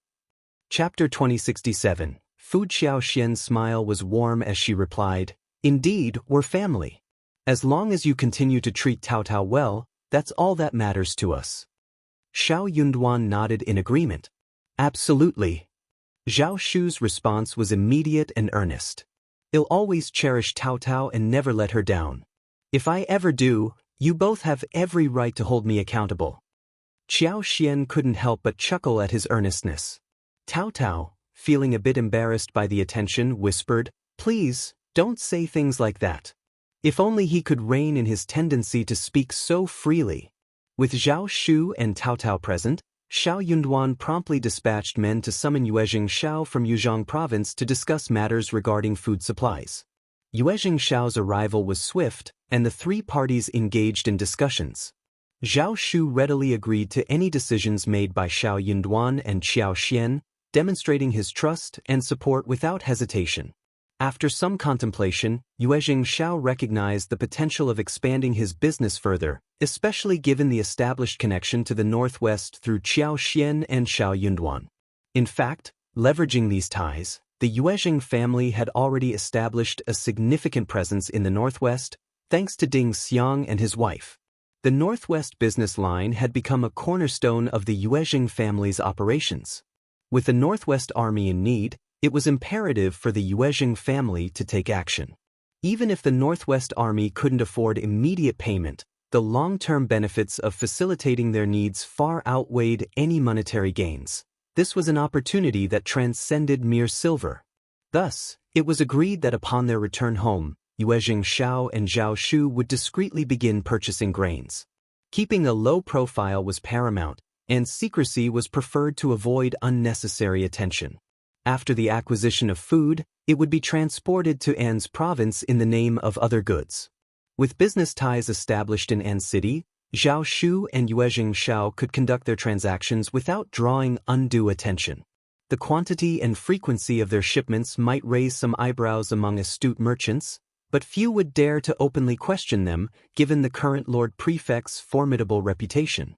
During his 3-day stay, Yuezheng Shao departed with his cargo, leaving Zhao Shu and Cao Cao reluctant to leave. The news of Qi's recent departure only added to Cao Cao's frustration, wishing they had arrived sooner. Regrettably, time was not on their side. Even if they hurried back to Shaoding village, they might not arrive in time to intercept Qi. Unable to catch up with Qi in time, Zhao Shu decided to extend his stay with fifth brother and fifth sister-in-law for a while longer. Instead of personally overseeing the procurement of food, Zhao Shu delegated the task to his subordinates. With a capable team at his disposal, there was no need for him to undertake such errands himself. To console Cao Cao, Zhao Shu assured her that seeing brother Qi wasn't an easy feat, but they could always plan a trip to the northwest together in the near future. He admitted to being intrigued by the region's unique scenery, especially its vastness and desolation, which contrasted with the landscapes of the Central Plains and Jiangnan. Cao Cao couldn't help but chuckle at his enthusiasm. Observing their interaction, Qiao Xian couldn't help but feel a twinge of envy. Cao Cao was fortunate to have Zhao Shu, who was both considerate in trivial matters and decisive in significant ones, with no familial constraints holding them back. They were free to explore wherever they pleased, something Qiao Xian couldn't help but envy, because she could not. If you find any errors, ads pop up, ads redirect, broken links, non-standard content, etc., please let us know reports so we can fix it as soon as possible. Chapter 2068. Qi returns to the village. Hemming had already selected 3 sites in the transitional zone of An's province. Upon informing Shao Yunduan, construction of the granaries commenced simultaneously, 1 large and 2 small. Following discussions with Qiao Xian, Shao Yunduan initiated incentives for exploration. Whether cultivating herbs, fruit orchards, cash crops, or potatoes, taxes were waived for the initial 5 years, while the cost of purchasing uncultivated land was halved. Given An's province's initially sparse population and abundant mountainous terrain, the announcement sparked immediate excitement. Amidst contemplation, unanimity prevailed. The incessant battles among the 3 princes seemed boundless. Who could predict their duration? Who knew if they'd plunge the world into chaos? In times of turmoil, expanding domestic territory and resources seemed prudent. Meanwhile, at Shaoding village, Qi had finally returned after years of absence. The Shao family's first branch, along with the village and clan, brimmed with joy. Ms. Fang and eldest uncle couldn't resist the urge to hold Qi's hands, their affection palpable. Ding Jinshan, hailing from the same village, had also enlisted alongside Qi. However, this time, he didn't return. The Ding family dispatched a representative to inquire about him. Qi clarified they weren't stationed together but assured of Ding Jinshan's well-being. Despite his return, Ding Jinshan couldn't come back, yet he entrusted some items for his family, a few leather pieces and 200 taels of silver. The Ding family members felt deeply disheartened. They lamented Qi's actions. If Qi could return, why couldn't Ding Jinshan? After all, they hailed from the same locale. Couldn't Qi intervene on his behalf? Perhaps his influence could sway their superiors to allow Ding Jinshan's return? Even Ding Jinshan's grandparents aired their grievances more vehemently. They felt Ding Jinshan had asked Qi to bring back too little. They subtly insinuated to Qi, questioning if he harbored greed for Ding Jinshan's belongings and silver. Their suspicions heightened, especially when Qi remained reticent about the quantity of items he brought back. In the end, they confronted him directly. Yuan Mi, visibly incensed, reprimanded Qi sternly. Qi, now a 4th-grade general, had amassed numerous accolades and rewards through his contributions. Why would he need to pilfer Ding Jinshan's possessions? It was preposterous. Had Qi not intervened, Yuan Mi would have disclosed that the few pieces of leather and 200 taels of silver weren't gifts from Ding Jinshan but from Qi himself. Considering Ding Jinshan's modest prospects, It was a stretch to envision any financial security for him. Qi, mindful of their shared village origin, opted to alleviate his own family's hardships after years of absence. It was, in essence, a gesture of solace. Unexpectedly, not only did they not think well of them, they even let one's imagination run wild and made malicious guesses on the way. Upon hearing this revelation, Ding Jinshan's family was further astounded. They immediately turned to Ding Jinshan, their eyes bright with anticipation. Qin Yuanshan scoffed disdainfully. Do you truly believe attaining the rank of general is a simple feat? Qi possesses exceptional martial prowess and unparalleled archery skills. Through numerous acts of valor, he garnered recognition from General Feng, thus ascending to the rank of 4th-grade general. As for the Ding Jinshan you speak of, he's not even stationed in the same military camp as Qi. He lacks any remarkable abilities, he's merely a common soldier. If you find any errors, ads pop up, ads redirect, broken links, non-standard content, etc., please let us know reports so we can fix it as soon as possible. Chapter 2069. Grudge, you best mind your manners. Showing disrespect to a general won't be tolerated. Whether you're from the same hometown or not is irrelevant. Should you overstep again, I won't hesitate to report you to your county magistrate for arrest. The Ding family, shocked by the stern warning, tempered their emotions. However, Ding Jinshan's grandfather remained somewhat discontented. Turning to Qi, he voiced his sentiments. I acknowledge your capabilities, Qi, but we share a hometown. Can't you extend a helping hand? Even if just a minor position, given your rank as a general. We're from the same village. Why this detachment? Anger and resentment brewed among Ding Jinshan's relatives. Absolutely. Aren't fellow villagers supposed to support each other? Yet here you are, neglecting your own. You promised to look after our mountain-dwelling kin. You've attained the rank of general, bringing him back should be a mere formality. In the end, wealth has clouded your sense of community. Qi's expression hardened as he retorted, military protocol is stringent. Ding Jinshan falls beyond my authority, being a mere soldier. His return to hometown isn't feasible. I've elucidated this out of consideration for our shared village. Further discussion is unnecessary. Rest assured, in due time, Ding Jinshan will return unscathed. Qin Yuanshan's threats and rebukes instilled fear in the Ding family, despite their lingering doubts. While they may not have hesitated to challenge Qi, whom they had watched grow up, Qin Yuanshan's stern demeanor was a different story altogether. Ding Jinshan's mother persisted, seeking reassurance about her son's future upon his return in a few years. She couldn't shake the notion that if Qi could ascend to officialdom, so could her son. Anything less would seem unjust, wouldn't it?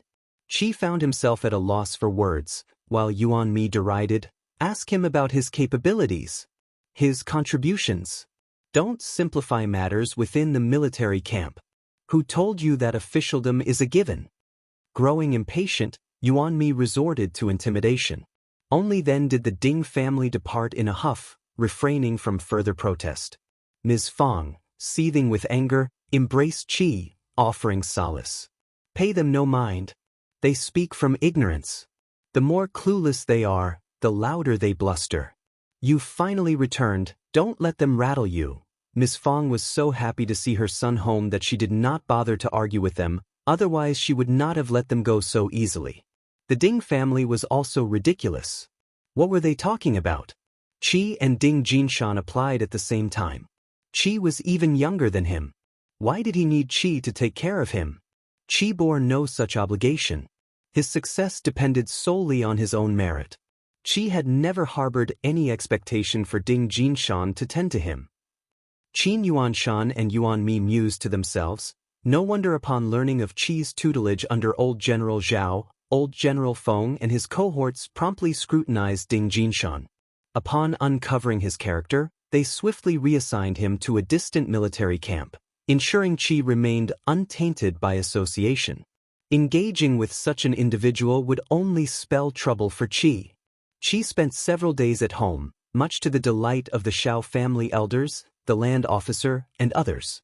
They even inaugurated a new ancestral hall, inviting Qi to pay homage to their forebears. Meanwhile, Ding Jinshan and his kin faced severe reprimand from the patriarch. The situation was truly outrageous. If you find any errors, ads pop up, ads redirect, broken links, non-standard content, etc., please let us know reports so we can fix it as soon as possible.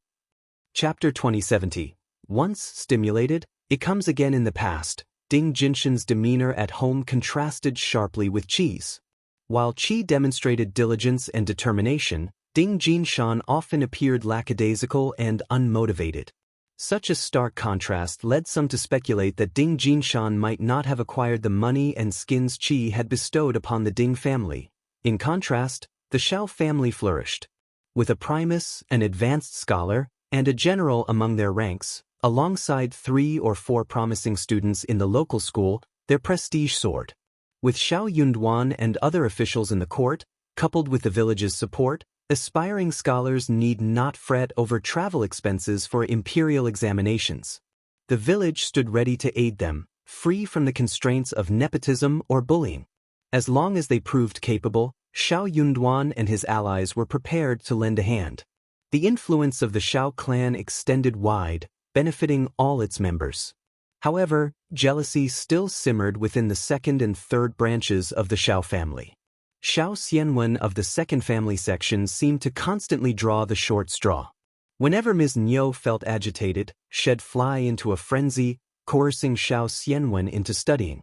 It was a chaotic cycle, leaving both exhausted and disheveled. However, Ms. Niu lacked resolve, her efforts to prod Shao Xianwen into action only fleeting. Once fatigued by her own persistence, she'd relent.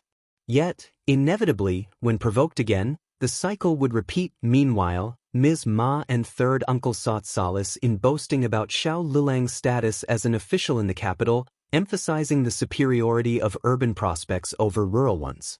Their regret was palpable. Why were they blessed with only one son? Had they had 2 more, success would surely be theirs. Ms. Ma couldn't help but ponder if any noblewomen in the capital had taken an interest in Lulang. If so, they ought to expedite his marriage and produce more offspring. They couldn't allow themselves to fall short in comparison to the first family section's grandchildren. After a satisfying few days at home, Qi departed, content with his visit. It had been years since he last returned. Finally, he was back.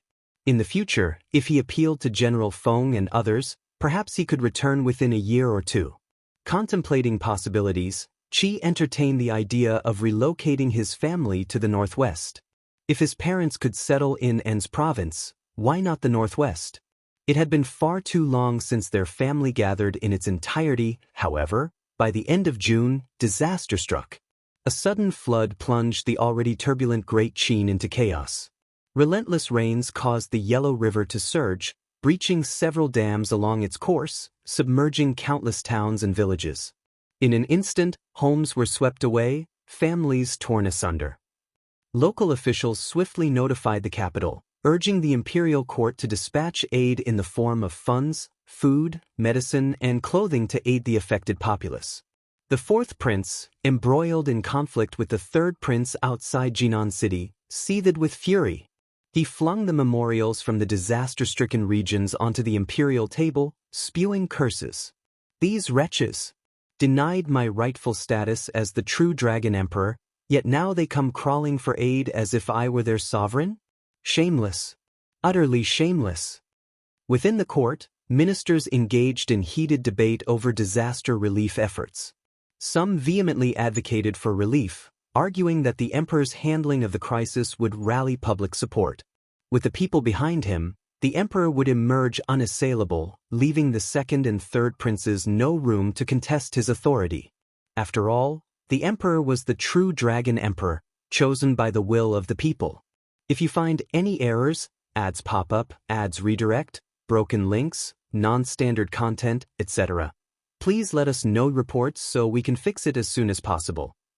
Chapter 2071. You can't do it. Opponents held a different perspective. In their eyes, the 2 usurpers who had already seized the throne wouldn't relinquish power just because the emperor garnered public support. Were they really expected to surrender the authority they had claimed? Impossible. unless they were intimidated by the emperor.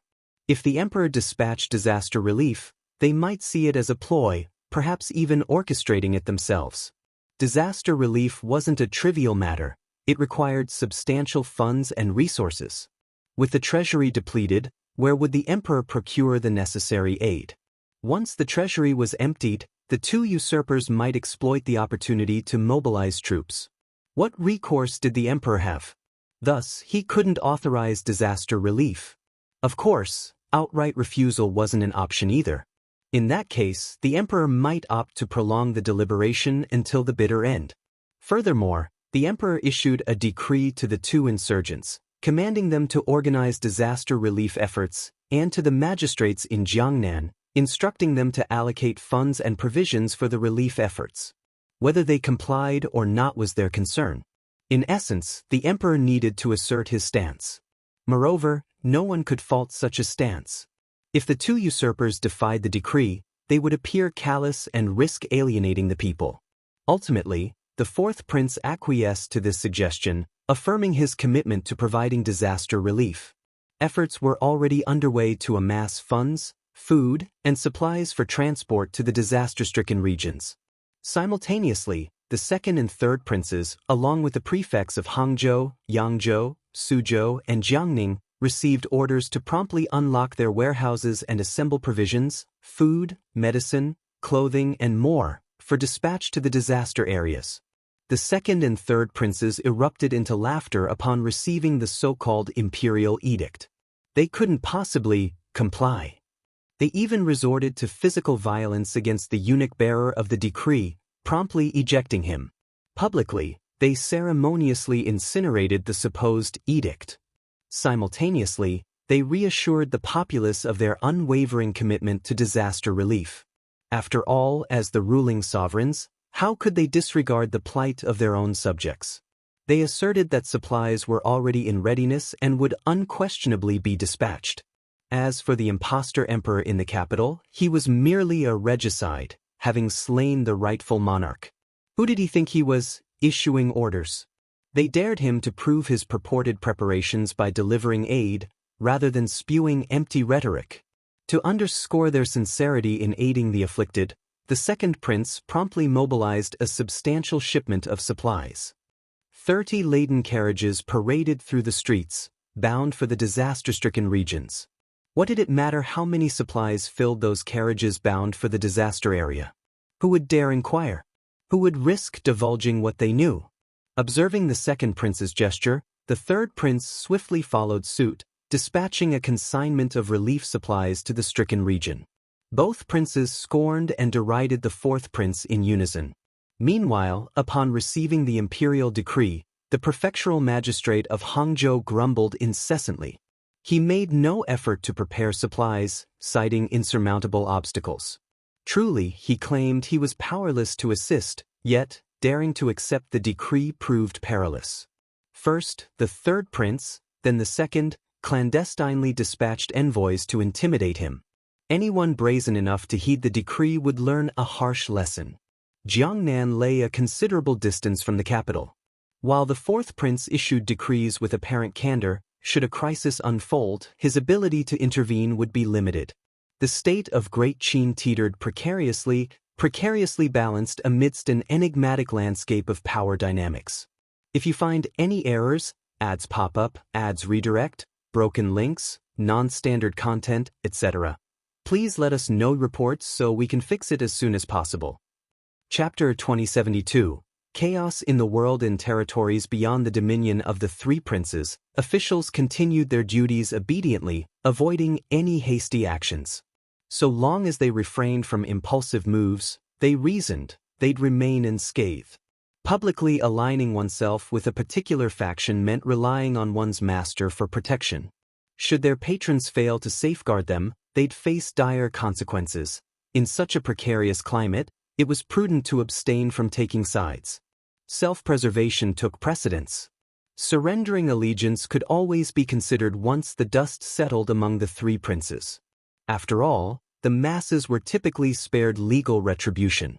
When the time came, the victor would likely be preoccupied with consolidating power rather than settling old scores.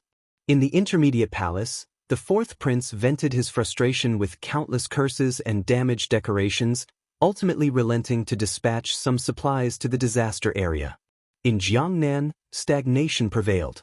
Communities focused solely on self-preservation, while elsewhere, there seemed little anyone could do. The theatrics of the three princes appeared just that, an act. Their proclaimed resources for disaster relief appeared meager on the surface and woefully inadequate in reality. This calamity proved severe, its impact continually expanding. Nearly 20 towns across the intermediate and lower reaches of the Yellow River lay in ruins. Desperation and mourning gripped the disaster-stricken populace. Angry and desperate, commoners turned against the government and plundered the wealthy. Banditry surged, and waves of refugees flooded the region. Groups of varying sizes fled in all directions, dragging loved ones and abandoning villages in despair. The Central Plains descended into chaos. Shortly thereafter, intermediate generals in Shu expelled local officials, hoisted their own banners and rebelled, offering refuge to the displaced masses. The world erupted in chaos. In response, the three princes issued decrees condemning the rebels, but no one mobilized troops for intervention. No one wished to deplete their resources. Observing this, turmoil deepened. The royal family's authority teetered on the brink of collapse. Nanyue also raised the standard of rebellion. Within a year, more and more ambitious individuals joined the fray, coalescing into numerous factions. Simultaneously, banditry surged. Hooligans and ruffians grew increasingly bold, perpetrating robberies and thefts with alarming frequency in both large and small towns. Amidst the chaos, countless opportunists seized the moment to settle old scores, exact revenge on past adversaries, or eliminate competitors, adding to the tumult. The world spiraled deeper into disarray. In response, the three princes grew increasingly restless. The second prince took the initiative, dispatching troops to conquer neighboring towns, aiming to expand his territory and consolidate power. Not to be outdone, the third and fourth princes swiftly followed suit. In a bid to undermine each other, they launched sudden attacks, engaging in fierce battles with fluctuating outcomes. Witnessing the power struggle among the princes, other influential factions with their own ambitions weren't to be left behind. They too mobilized, targeting the emerging smaller factions. Their strength swelled, and they grew bolder, unafraid to confront even the princes themselves. As the world plunged further into chaos, even the princes found themselves powerless against the rising tide. Inevitably, An's prefecture city, nestled in a remote corner, could no longer remain untouched. Initially, a trickle of refugees began pouring in. Hundreds, even thousands, arrived in ragged attire, bearing the weight of extreme poverty. Unable to turn a blind eye, Shao Yunduan took action. He initiated the construction of shelters outside the city to provide refuge for the influx of displaced souls.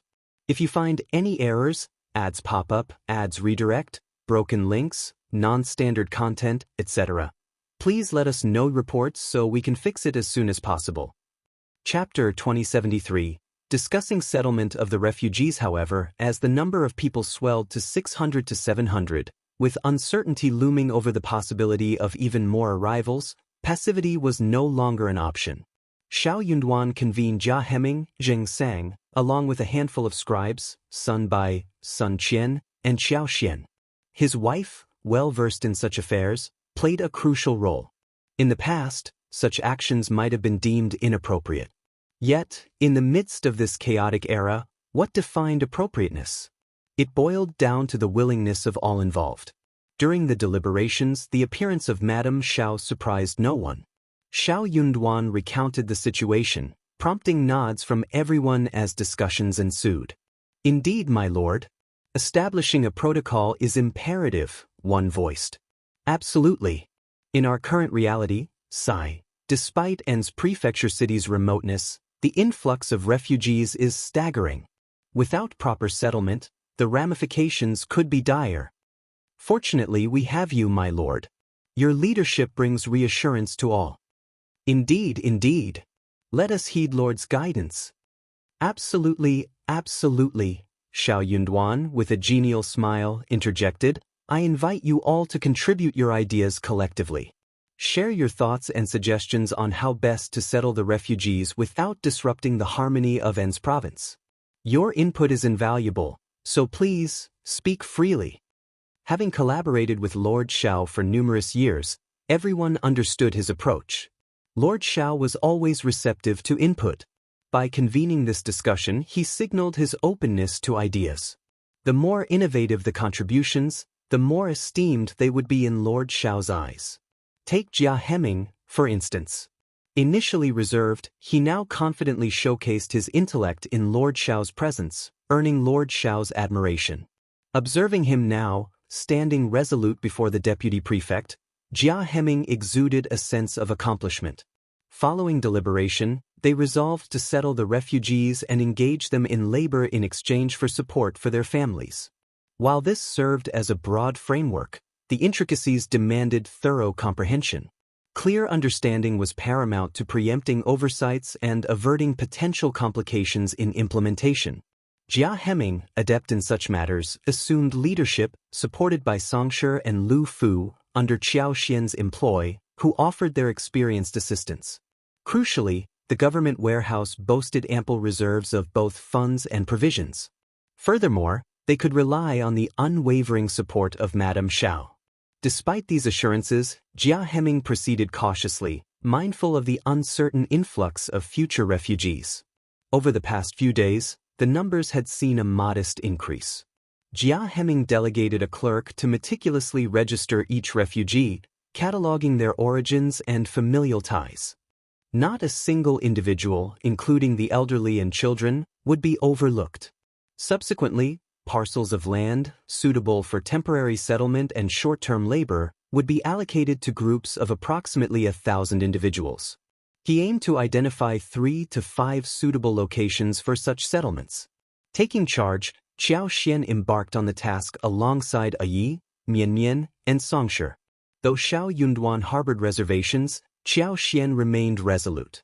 Accustomed to acquiescing to her wishes, Shao Yunduan acquiesced once more, albeit with a resigned sigh and some gentle reprimand. Eventually, he entrusted Yi with her care before reluctantly letting her depart. If you find any errors, ads pop up, ads redirect, broken links, non-standard content, etc., please let us know reports so we can fix it as soon as possible. Chapter 2074. Interim Plan. Qiao Xian was brimming with excitement. She harbored immense joy at the prospect ahead, though she made a conscious effort to conceal it from Shao Yunduan. Exploring the mountains, rivers, and forests of An's province had been a long-standing desire of hers.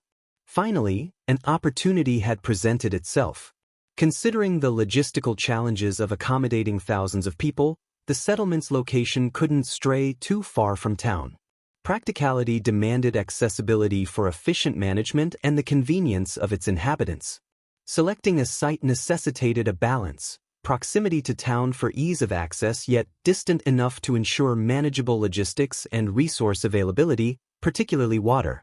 The chosen location lay an hour or even 2 away from the settlement, a distance deemed manageable. It was a mere token effort for them. 3 days later, Qiao Xian led Shao Yunduan and Jia Heming to inspect the chosen site for relocating the refugees. Situated an hour's journey south of An's prefecture city, it boasted a small hill with gentle undulations and sparse tree growth, a promising canvas for development. Building a settlement capable of housing over 1,000 people posed no significant challenges here. The refugees, venturing southward for over an hour, stumbled upon a swamp. Upon consulting her powers, Qiao Xian discerned that the swamp harbored untapped potential. Its shallow mud offered a canvas for development, ripe for transformation into either paddy fields or fish ponds. With an estimated capacity of around 30,000 mu, the addition of such fertile land heralded a boon for An's province, where arable land was scarce amidst the rugged terrain. Despite the enthusiasm for land clearing, previous efforts had primarily focused on drylands and mountains. Exploring the mountainous regions proved arduous, a fact well known to all. For Qiao Xian, this task was relatively straightforward, owing to her substantial resources. Few could afford to undertake the daunting task of demolishing homes belonging to ordinary people. Clearing the land demanded painstaking effort, both above and below ground. Trees, weeds, bushes, and thorns littered the surface, while below, a labyrinth of roots tangled intricately, resembling fishing nets and chessboards, a formidable challenge to overcome. That wasn't the end of the challenges. The freshly cleared land would be in its initial stages for the first 3 years, demanding significantly more effort to tend to rampant weed growth. The relentless task of weeding alone promised exhaustion. Furthermore, post-reclamation, taxes would be levied, albeit modestly, considering the limited yield. Moreover, acquiring land necessitated financial investment, a barrier that deterred commoners from embarking on land exploration ventures. The initial years posed formidable challenges, dissuading all but the most determined individuals from enduring the hardships unless absolutely necessary. Qiao Xian's leadership, however, had spurred cultivation of various cash crops such as herbs, star anise, and peppers, fostering a willingness among people to engage in land exploration. Yet, despite her efforts, the extent of wasteland reclaimed remained relatively modest.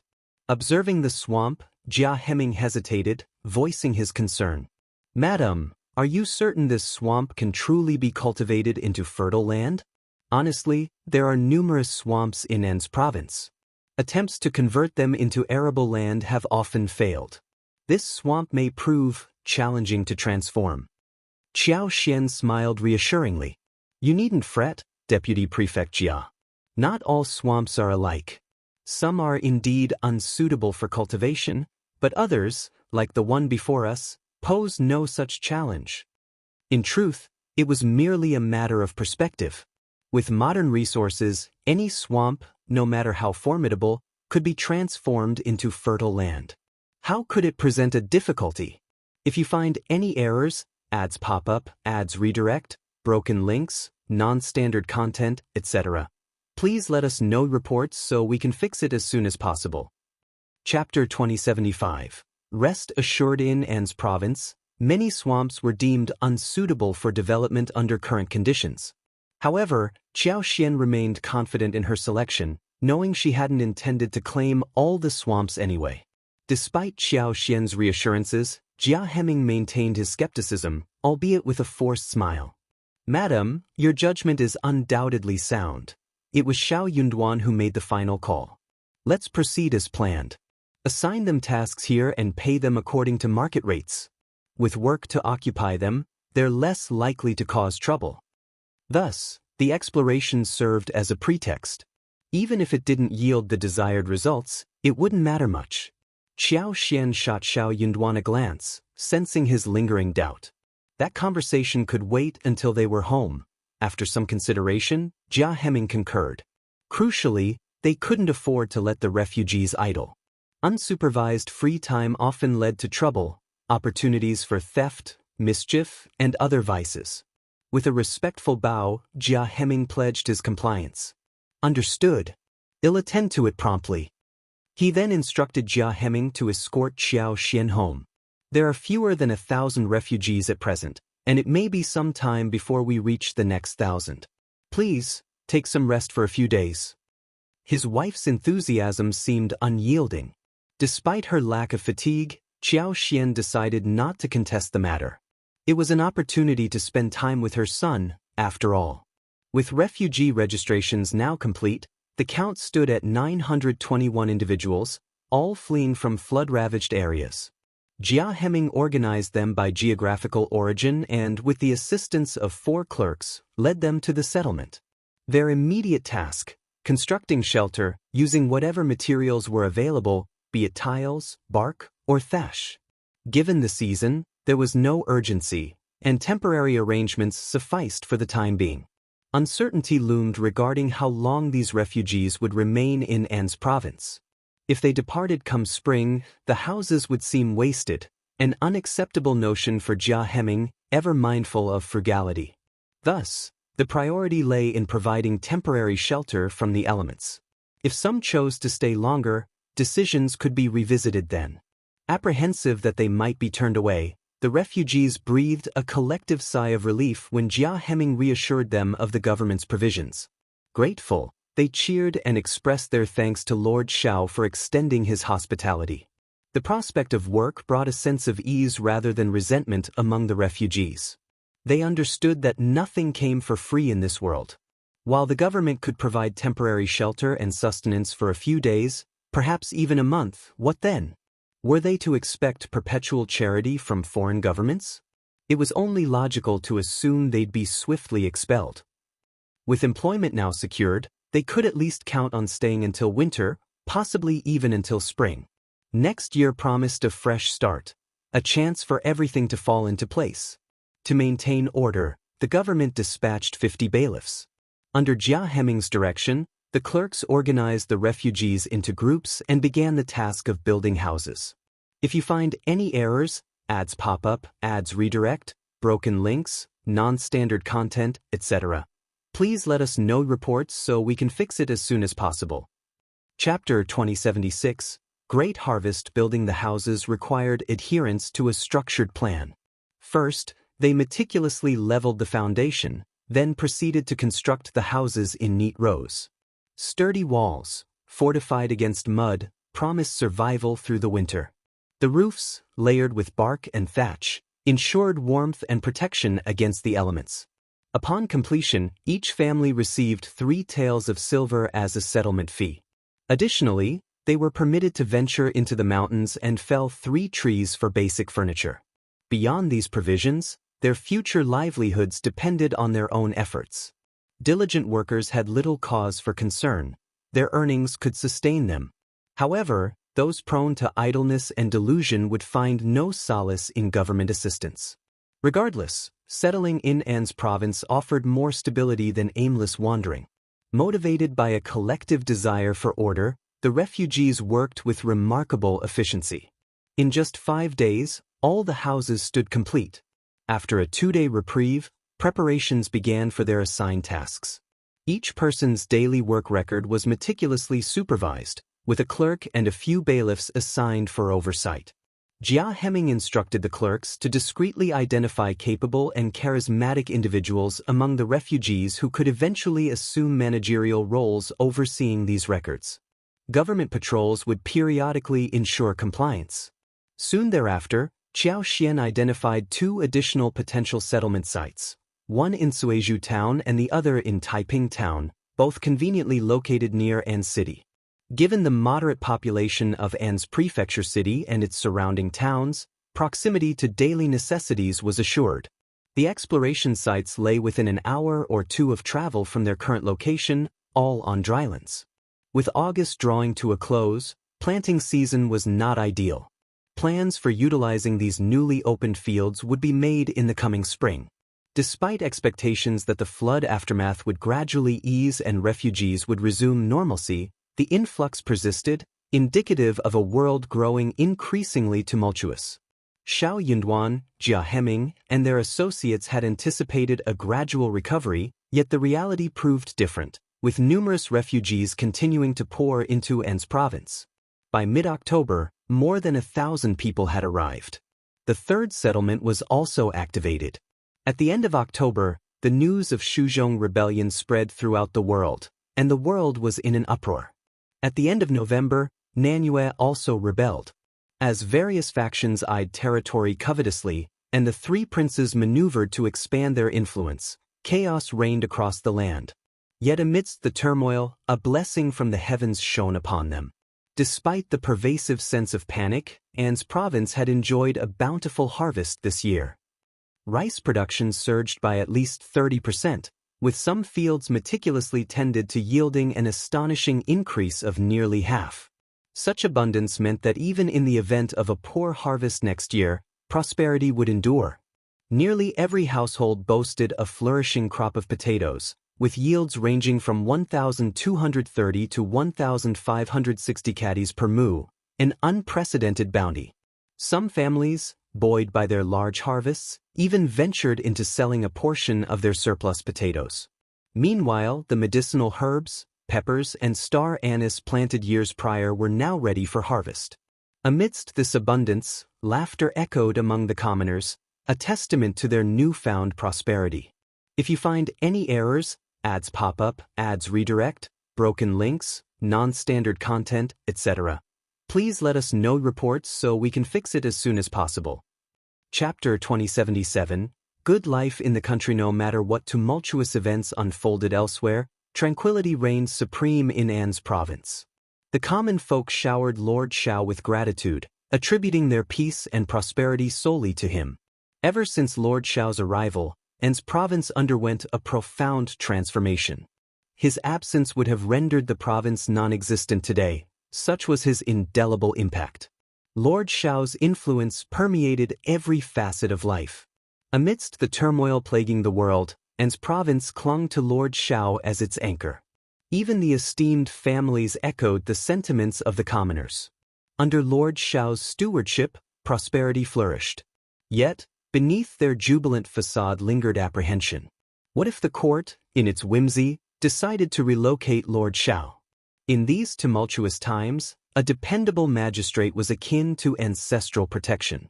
Pondering deeply, one could discern the dire consequences of an unreliable official exploiting chaos for personal gain, plunging the region into disarray with reckless abandon. In that precarious moment, escape seemed an impossible feat. Misfortune appeared inevitable for all. Hence, Lord Shao's presence was imperative. Such sentiments resonated deeply. An's city couldn't afford to lose Lord Shao. Under his stewardship, bountiful harvests became the norm, a testament to fortuitous favor. But the looming possibility, what if the court mandated Lord Shao's transfer? Anxiety gripped every soul. Then, a voice, dripping with cynicism, cut through the tense air. Is there even a court anymore? Which court holds sway? Lord Shao's departure seems implausible. If we, the people, withhold our consent, the court's authority wanes. His words shattered illusions, rousing the populace to reality. Consensus emerged amidst nods of agreement. Indeed. Absolutely, that's the way forward. The imperial court can't disregard our welfare. Why not assert our right to retain Lord Shao?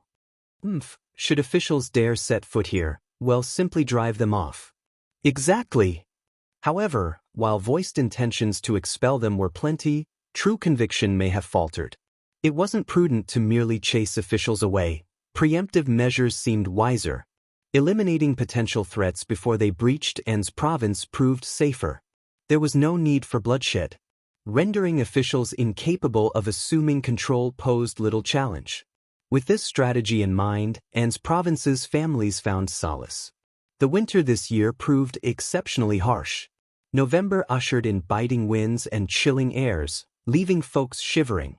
Over 4,000 refugees had already found sanctuary in An's province by this juncture, with no further influx in sight. The expected had come to pass. No soul wandered the roads at this perilous time. Traveling in such bitter cold meant risking one's life. Furthermore, the three princes and various factions feverishly recruited manpower, with refugees being the prime target. Competition was fierce, leaving little for An's province to contend for. Shao Yunduan issued a decree to dismantle all makeshift settlements beyond the city walls, reinstating them to their former state. The absence of refugees turned out to be a blessing in disguise. Unlike other regions, Shao Yunduan refused to treat those who sought refuge with him as mere chattel. He wouldn't subject them to the callous whims of slavery. No arbitrary orders, no casual abuse, no lashes of indifference. Each new arrival found solace in knowing they wouldn't be abandoned to despair. As long as they were willing and able to contribute, they were welcome to make An's province their home. If you find any errors, ads pop up, ads redirect, broken links, non-standard content, etc., please let us know reports so we can fix it as soon as possible.